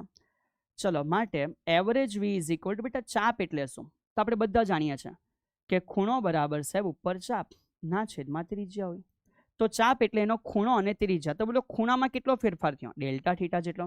ત્રિજ્યા કેટલી છે? તો કે 12 છે. તો આ રે ત્રિજ્યા છે અને ખૂણામાં ફેરફાર ડેલ્ટા થીટા છે. લાગેલો સમય ડેલ્ટા ટી હોય. તો આપણે આ ભણીને આવ્યા બેટા કે ભાઈ average v is equal two આ આર છે એમાં કોઈ ના નથી, પણ આ આપણા માટે હવે ઓમેગા તૈયાર થઈ ગયો. કોણ તૈયાર થઈ ગયું બેટા? ઓમેગા. સમજી ગયા ને? બીકોઝ થીટાના છેદમાં ટી છે એટલે કોણીય વેગ અહીંયાથી પ્રવેશ કરે છે. બટ આ જે બી છે અદિશ સંબંધ છે. જે બી છે બેટા અદિશ સંબંધ છે, v is equal to R omega. તો સર આ સમીકરણને બેટા સદિશ સ્વરૂપે લખે છે અને મસ્ટ બી રિમેમ્બર કે સદિશ સ્વરૂપે અહીંયાથી બધાએ કાળજી રાખવાની છે બેટા, નહીં તો તમારી દિશાઓ આગળ પાછળ થઈ જશે. કે જે વેગ છે ને એના આન્સરમાં પહેલા ઓમેગા હશે અને પછી જ આર આવે છે. શું આવે છે વેગ માટે? તો કે સાહેબ વેગ એટલે પહેલા ઓમેગા અને પછી આર આવશે. આ આપણે લોકોએ ધ્યાન રાખવાનું છે, સદિશ સ્વરૂપે સંબંધ. તો નાની થિયરી છે, આરામથી બેટા સમજ પડી છે. તો હવે આપણે જરા એને એક લાઈવ એક્ઝામ્પલથી સમજીએ બેટા. એક પ્રેક્ટિકલ એક્ઝામ્પલ ચેક કરો. તો પ્રેક્ટિકલ એક્ઝામ્પલ શું કહે છે કે જ્યારે કોઈ વાહન છે પોતે આગળ ગતિ કરી રહ્યું છે બેટા. ક્યાં ગતિ કરે છે? તો કે વાહન આગળ ગતિ કરે. તો હવે જરા ચેક કરો એનું પૈંડું, તો કે સાહેબ પૈંડું તો ગોલ ફરે. યસ બેટા, તો જે પૈંડું ગોલ ફરેનો ગોલ ફરવાનો જે વેગ છે ને એને ઓમેગા કહેવાય, કે એનો કોણીય વેગ, કેટલી જોરમાં ગોલ ફરી રહ્યું છે. પણ એ પૈંડું જે ગોલ ફરે છે ત્યારે ગાડી વાહન આગળ બી તો જાય છે, તો જે વાહનના આગળ જવાનો વેગ છે એને આપણે ઓળખીએ છીએ કે આપણા વાહનનો રેખીય વેગ છે. હવે આશા રાખું છું કે પ્રેક્ટિકલી બી તમારા દિમાગમાં ફિટ થઈ ગયું હશે કે આ ઓમેગા વાળો વેગ એનો ઉલ્લેખ ક્યારે હોય અને રેખીય વેગ v નો ઉલ્લેખ ક્યારે હોય. સો વાહન આગળ ગતિ કરી રહ્યું છે, ઇટ મીન્સ કે એના માટે ઉલ્લેખ એનો રેખીય વેગ છે. પૈંડું કેટલી ઝડપથી ગોલ ફરી રહ્યું છે એનો ઉલ્લેખ એટલે એને આપણે કોણીય વેગ તરીકે ઓળખીએ છીએ. બરાબર બેટા? ચલો તો એક નાનો કેસ આપણે સમજ્યા, એને આપણે જાણવા પ્રયત્ન કર્યો. હવે એવી રીતે કોણીય પ્રવેગ વિશે બી બધા શાંતિથી સમજો. કોણીય પ્રવેગ એટલે શું? કારણ કે લોકોને એટલું તો સમજ પડી જાય કે સાહેબ કોણીય પ્રવેગમાં આલ્ફા આવે અને આલ્ફા એટલે ડેલ્ટા ઓમેગા. આલ્ફા એટલે જે ડેલ્ટા ઓમેગા છે એ ડેલ્ટા ઓમેગાના છેદમાં ડેલ્ટા ટી લેવાનો. પણ એની દિશા કેવી રીતે અહીંયા તકલીફ પડી જાય, એની દિશા કેવી રીતે લેવાની છે વાતો ખબર જ નહીં પડે. તો બધા ધ્યાન રાખજો, એકદમ સિમ્પલ વાતો સર કરે છે. રોટેશનલ સ્પીડિંગ અપ એટલે કે જો ભ્રમણ છે હા એ ભ્રમણની ઝડપ વધે, તો જ્યારે બેટા ભ્રમણની ઝડપ વધે તો જે બાજુ ઓમેગા એ બાજુ આલ્ફા સમાન દિશામાં. કેવી દિશામાં? સમાન દિશામાં. જે બાજુ ઓમેગા હોય એ બાજુ જ આલ્ફા હોય. પણ જો કદાચ હવે બિચારું ધીમું થાય છે, એટલે કે પહેલા જોર ફરી લીધું સાહેબ, પહેલા જોરમાં ગોલ ફરી લીધા પછી બિચારું ધીમે ધીમે પોતાની ગતિ બંધ કરવા માટે આગળ વધે છે. તો જ્યારે તમારું ભ્રમણ છે એ ભ્રમણની જે ઝડપ છે બેટા, એ ભ્રમણની ઝડપ જ્યારે ઘટવાની શરૂઆત થશે તો ત્યારે તમારું ઓમેગા અને આલ્ફા પરસ્પર કેવી દિશામાં મળે છે? તો કે સાહેબ વિરુદ્ધ દિશામાં મળે છે. જેવી રીતે રેખીય ગતિમાં ભણ્યા ને, વેગ વધે તો પ્રવેગ એ બાજુ હોય, જે બાજુ વેગ હોય. પણ વેગ ઘટે તો પ્રવેગ વિરુદ્ધ દિશામાં હોય સાહેબ. એને આપણે પ્રતિપ્રવેગ તરીકે ઓળખીએ. બ્રેક લાગે ત્યારે બેટા. ચલીએ, તો બસ આ પ્રકારનો નાનો નાનો ખેલ એ તમને આઈડિયા આવવો જોઈએ. હવે રેખીય પ્રવેગ અને કોણીય પ્રવેગ વચ્ચે જે સંબંધ છે એ તમારે એનસીઆરટી માટે બાય ધ બુક નથી કરવાનો, ફોર યોર નોલેજ. સર શું કહે છે? આ જે છે એ ફોર યોર નોલેજ તમારે એને એઝ એ એનસીઆરટીની થિયરી તરીકે નથી ટેકલ કરવાનું. આ એટલા માટે બતાવું છું કારણ કે ઘણી બધી બેટા કોઈક એક્ઝામોની તૈયારી તમે કરતા હોય ને, તો એવી એક્ઝામોની તૈયારીમાં આ તમારા માટે જરૂરી છે. એટલે સર બતાવે છે તો શાંતિથી એને જોઈ લો કે સાહેબ આ રેખીય પ્રવેગ અને કોણીય પ્રવેગ એટલે કેવી રીતે. તો પહેલાં તો આપણને વેગ વિશે શું ખબર છે? સર વેગનો સંબંધ છે v ઇઝ ઇક્વલ ટુ પહેલા ઓમેગા અને પછી આર. હવે બધા ધ્યાન રાખજો, અહીંયાથી આપણે સમીકરણ 1 લખવાના અને સમીકરણ 1નું વિકલન કરવાના, અને વિકલનમાં ગુણાકારનો નિયમ છે. તો લખું છું કે સમીકરણ 1નું શું કરવાના? તો કે સમયની સાપેક્ષે વિકલન કરવાના. જેવું બેટાનું સમયની સાપેક્ષમાં વિકલન કરીશ, ધ્યાન રાખજો વિકલન જે તમે એ કરો છો એમાં તમે એપ્લાય કરો છો ગુણાકારનો નિયમ. કયો નિયમ? ગુણાકારનો જે નિયમ છે એ આપણે એપ્લાય કરીએ છીએ. સો સ્ટાર્ટ કરીએ બેટા વિકલન કરવાનું.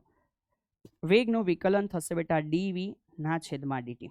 ઓકે, આ બાજુ ઓમેગાને પહેલાં મેં અચળ રાખું છું, આરનું વિકલન કરવાનું એટલે કે ડીઆર ના છેદમાં ડીટી. અને વિકલનનો નિયમ કહેવાય બેટા કે કોઈ એકને અચળ રાખો તો બીજાનું કરી નાખો, વત્તા જેનું બાકી છે એનું કરી નાખો એટલે કે ડી ઓમેગા બાય ડીટી.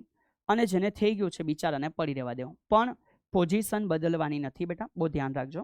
હવે આપણે બધા જાણીએ છીએ કે સર વેગનું વિકલન કરવાથી પ્રવેગ મળે. કોણ મળે? પ્રવેગ. પણ આ રેખીય હશે. ઓકે, અંતરનું વિકલન કરવાથી કોણ મળે? તો કે વેગ મળે, પણ એ પણ રેખીય હશે. પણ કોણીય વેગનું વિકલન કરવાથી પ્રવેગ મળે, પણ કોણીય વેગ ને એટલે કોણીય પ્રવેગ હશે બેટા.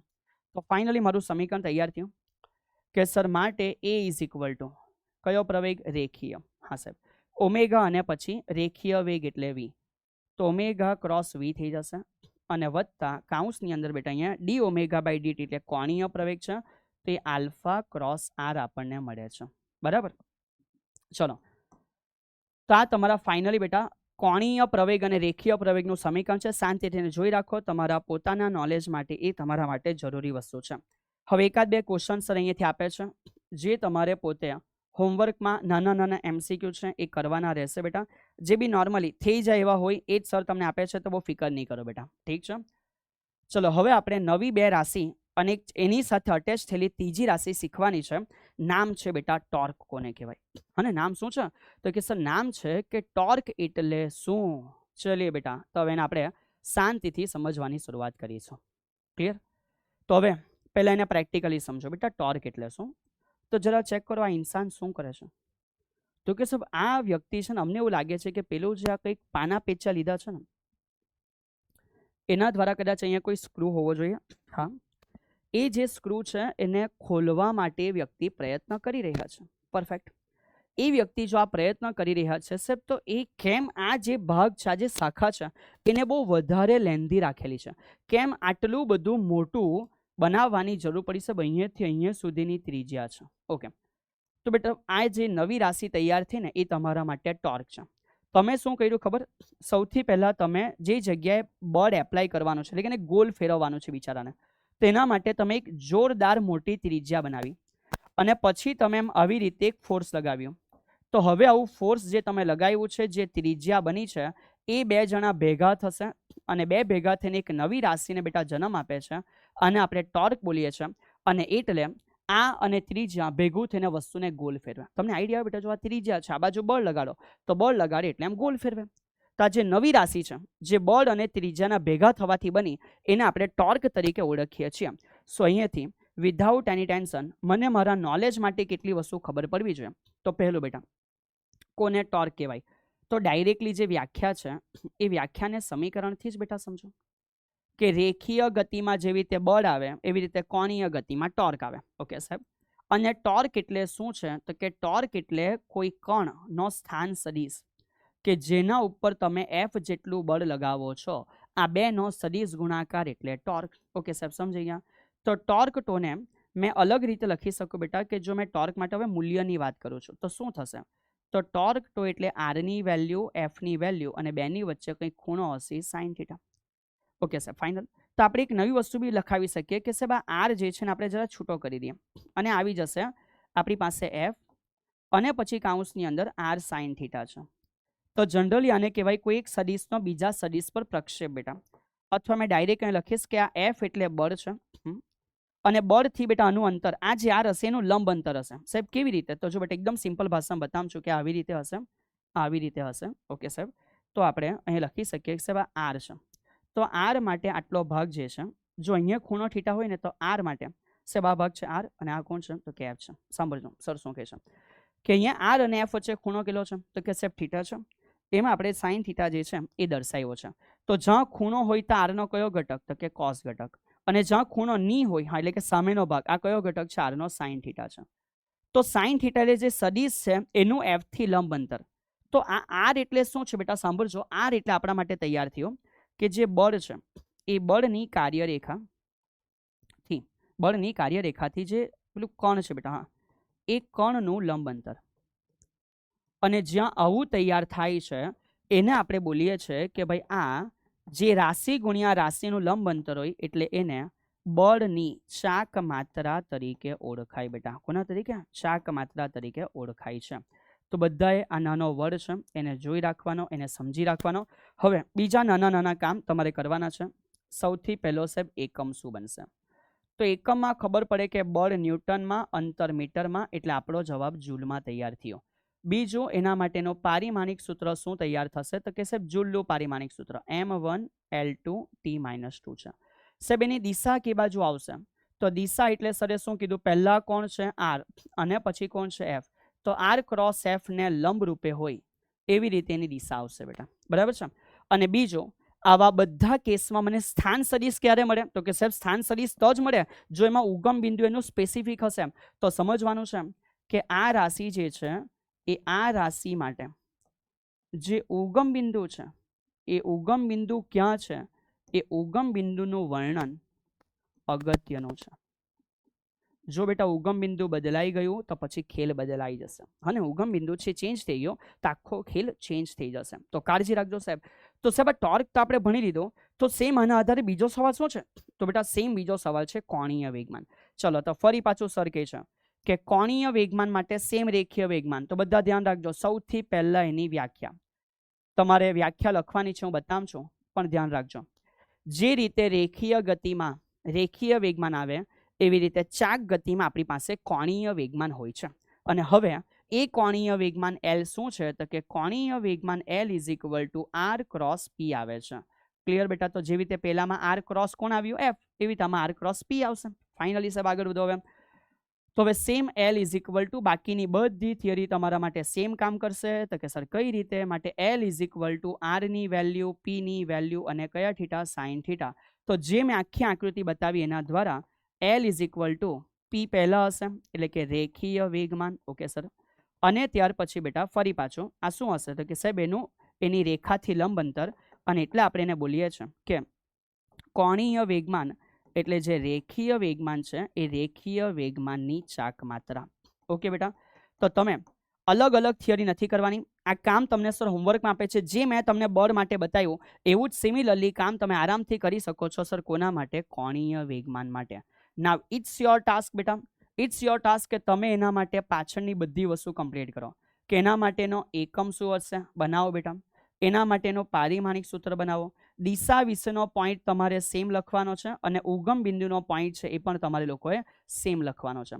તો જો તમે એક થિયરી પ્રોપરલી કમ્પ્લીટ કરી દીધી ટોર્કવાળી, તો ટોર્કવાળી થિયરી કમ્પ્લીટ એટલે બધા પોઈન્ટ આવડે એટલે તમને રેખીય વેગમાન, કોણીય વેગમાનની થિયરી પણ કમ્પ્લીટ. તો હવે આના પછીનો જે આગળનો સવાલ છે બેટા, એ સવાલ તમારા માટે ચાલુ થાય છે કે ભાઈ કોણીય વેગમાન અને ટોર્ક વચ્ચે જે સંબંધ છે એ સમજાવો. અને આ સંબંધ બેટા તમારા માટે 2 માર્ક્સમાં બહુ જ જરૂરી સંબંધ છે. ચાલજો હવે આપણે ભણ્યા torque toe is equal two R cross F. કોઈ ડાઉટ બેટા? તો કે ના સાહેબ કોઈ ડાઉટ નહીં. Torque toe is equal two R cross F છે. આપણે લોકોએ એવું ભણી લીધું છે. અને સમીકરણ નંબર 1 આપી દો. અને સેમ એવી રીતે આપણે ચાલુ કરીએ છીએ કે સાહેબ કોણીય વેગમાન એટલે શું? તો કે કોણીય વેગમાન એટલે R ક્રોસ P છે. Okay perfect. અને આપી દઈએ સમીકરણ નંબર 2. હવે અહીંથી હું ખેલ ચાલુ કરું છું કે સાહેબ જેવી રીતે પહેલે બાજુ આપણે એવું ભણ્યા છે ક્યાં? રેખીય ગતિમાં F is equal two DP ના છેદમાં DT આવે. તો કે હા સર. તો જેવી રીતે F બરાબર DP ના છેદમાં DT આવે તેમ સેમ અહીંયાથી આપણે સમીકરણ 2 છે એનું શું કરવાના? સમયની સાપેક્ષે વિકલન કરવાના. જો બેટા વિકલન ચાલુ કરી એટલે DL ના છેદમાં શું થઈ જશે? DT. ચલો હવે પહેલાને સેમ રાખો સાહેબ. બીજાનું વિકલન કરો એટલે DP ના છેદમાં DT આવશે. પરફેક્ટ. વત્તા હવે બીજાનું વિકલન કરી નાખો એટલે કે DR નું વિકલન કરી નાખો અને પેલા P ને અચળ રાખો. જો આપણે આવું કરીએ છીએ તો DL બાય DT અત્યારે મેં સેમ રાખું છું કે DL બાય DT છે. ચલો આ કોણ છે? તો કે સાહેબ પહેલું R છે. અને વેગમાનનું સમયની સાપેક્ષે વિકલન ન્યૂટનની ગતિનો બીજો નિયમ R ક્રોસ F છે.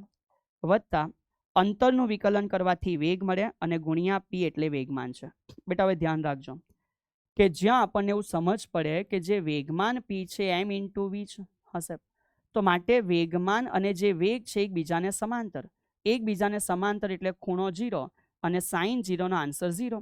અને સાઇન 0 છે એટલે મેં કહી શકું કે જો વેગ અને વેગમાન હોય તે લોકોનો સદિશ ગુણાકાર કેટલો છે? તો કે સાહેબ એ તો 0 થઈ ગયો. તેથી સદિશ ગુણાકાર બેટા આ લોકોનો 0. તો ખાલી આટલું જ બચ્યું. એટલે માટે મેં કહી શકું કે DL બાય DT જે છે એ હવે ઓનલી R ક્રોસ F આપણી પાસે બચે છે અને જેને આપણે ટોર્ક તરીકે ઓળખીએ છીએ સમીકરણ 1 પરથી. તો આ મારા માટે ટોર્ક હાજર બેટા. DL બાય DT એ મારા માટે ટોર્ક છે જે ઇનડાયરેક્ટલી ચાક ગતિમાં બેટા ન્યૂટનનો બીજો નિયમ છે અને ઇનડાયરેક્ટલી ચાક ગતિમાં સેકન્ડ લો ઓફ મોશન.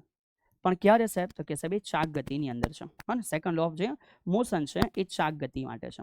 તો નાની બેટા સારી 2 માર્ક્સની થિયરી છે. પ્રેક્ટિસ કરો, બધાથી થવી જોઈએ. હવે આ થોડું તમારા રીડિંગ માટે છે. બેટા બળ યુગ્મ એટલે શું?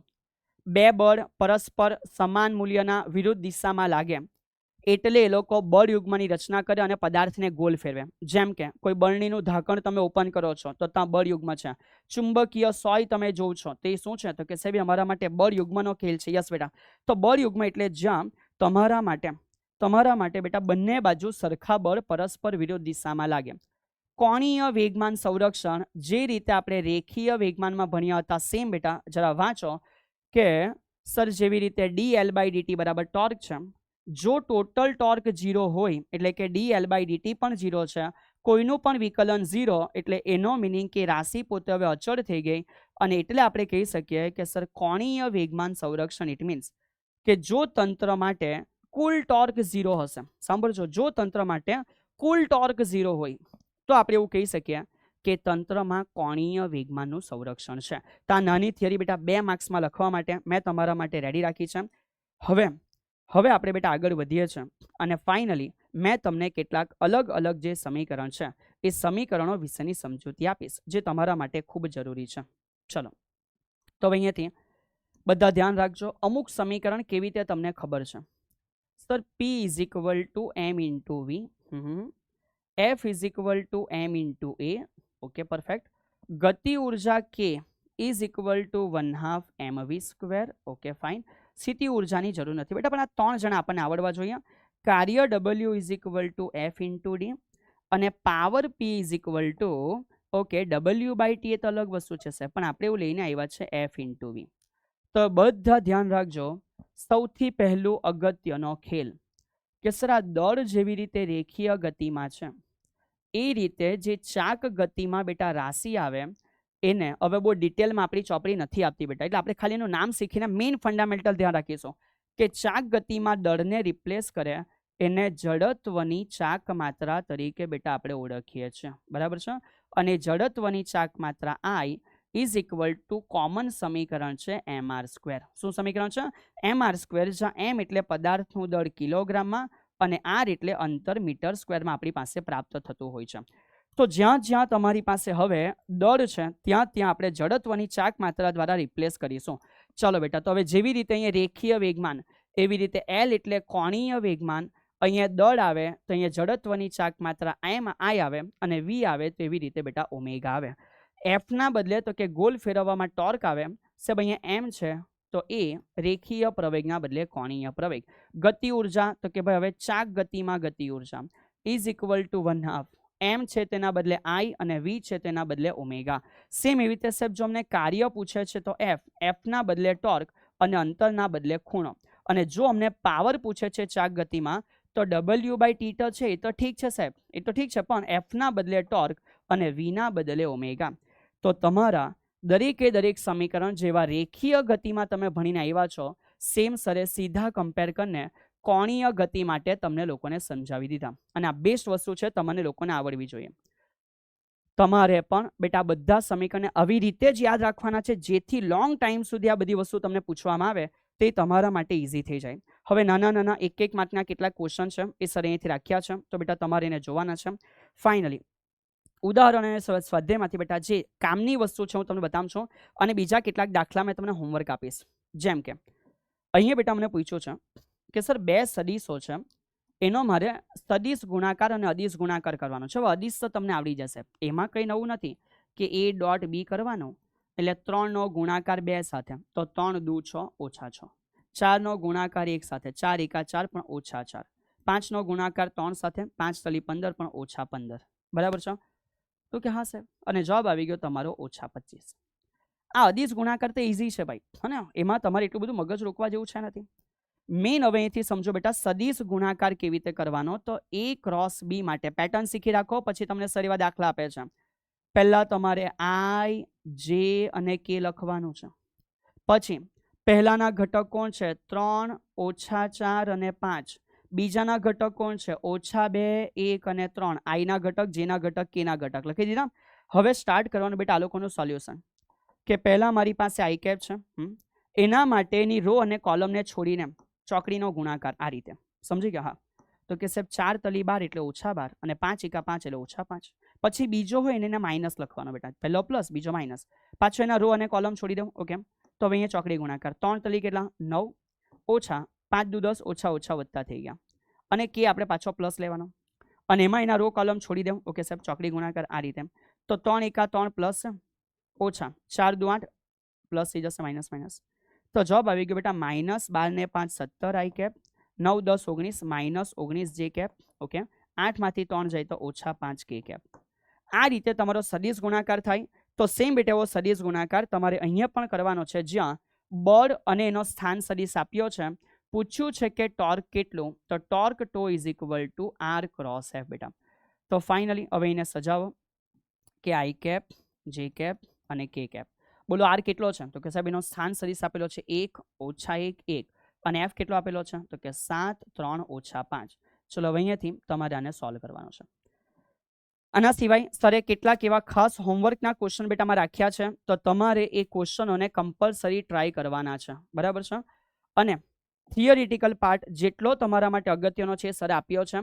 સાથે સાથે બેટા ક્લાસ નોટમાં તમને કેટલુંક એડિશનલ હોમવર્ક પણ મળશે. એ હોમવર્ક બી તમારે ક્લાસ નોટમાંથી લઈ લેવાનું છે અને પોતે સોલ્વ કરવાનું છે બેટા. ક્લિયર? તો મળીશું નેક્સ્ટ આના પછીના બેટા સેશનની અંદર, કે જ્યાં હવે આપણે ચાક ગતિ દ્વારા આગળ ગુરુત્વાકર્ષણની ચર્ચાઓને નેક્સ્ટ કન્ટિન્યુ કરીશું. ઓકે, તો મળીએ છીએ બેટા આપણી નેક્સ્ટ ગ્રેવિટેશનની ચર્ચાઓ માટે.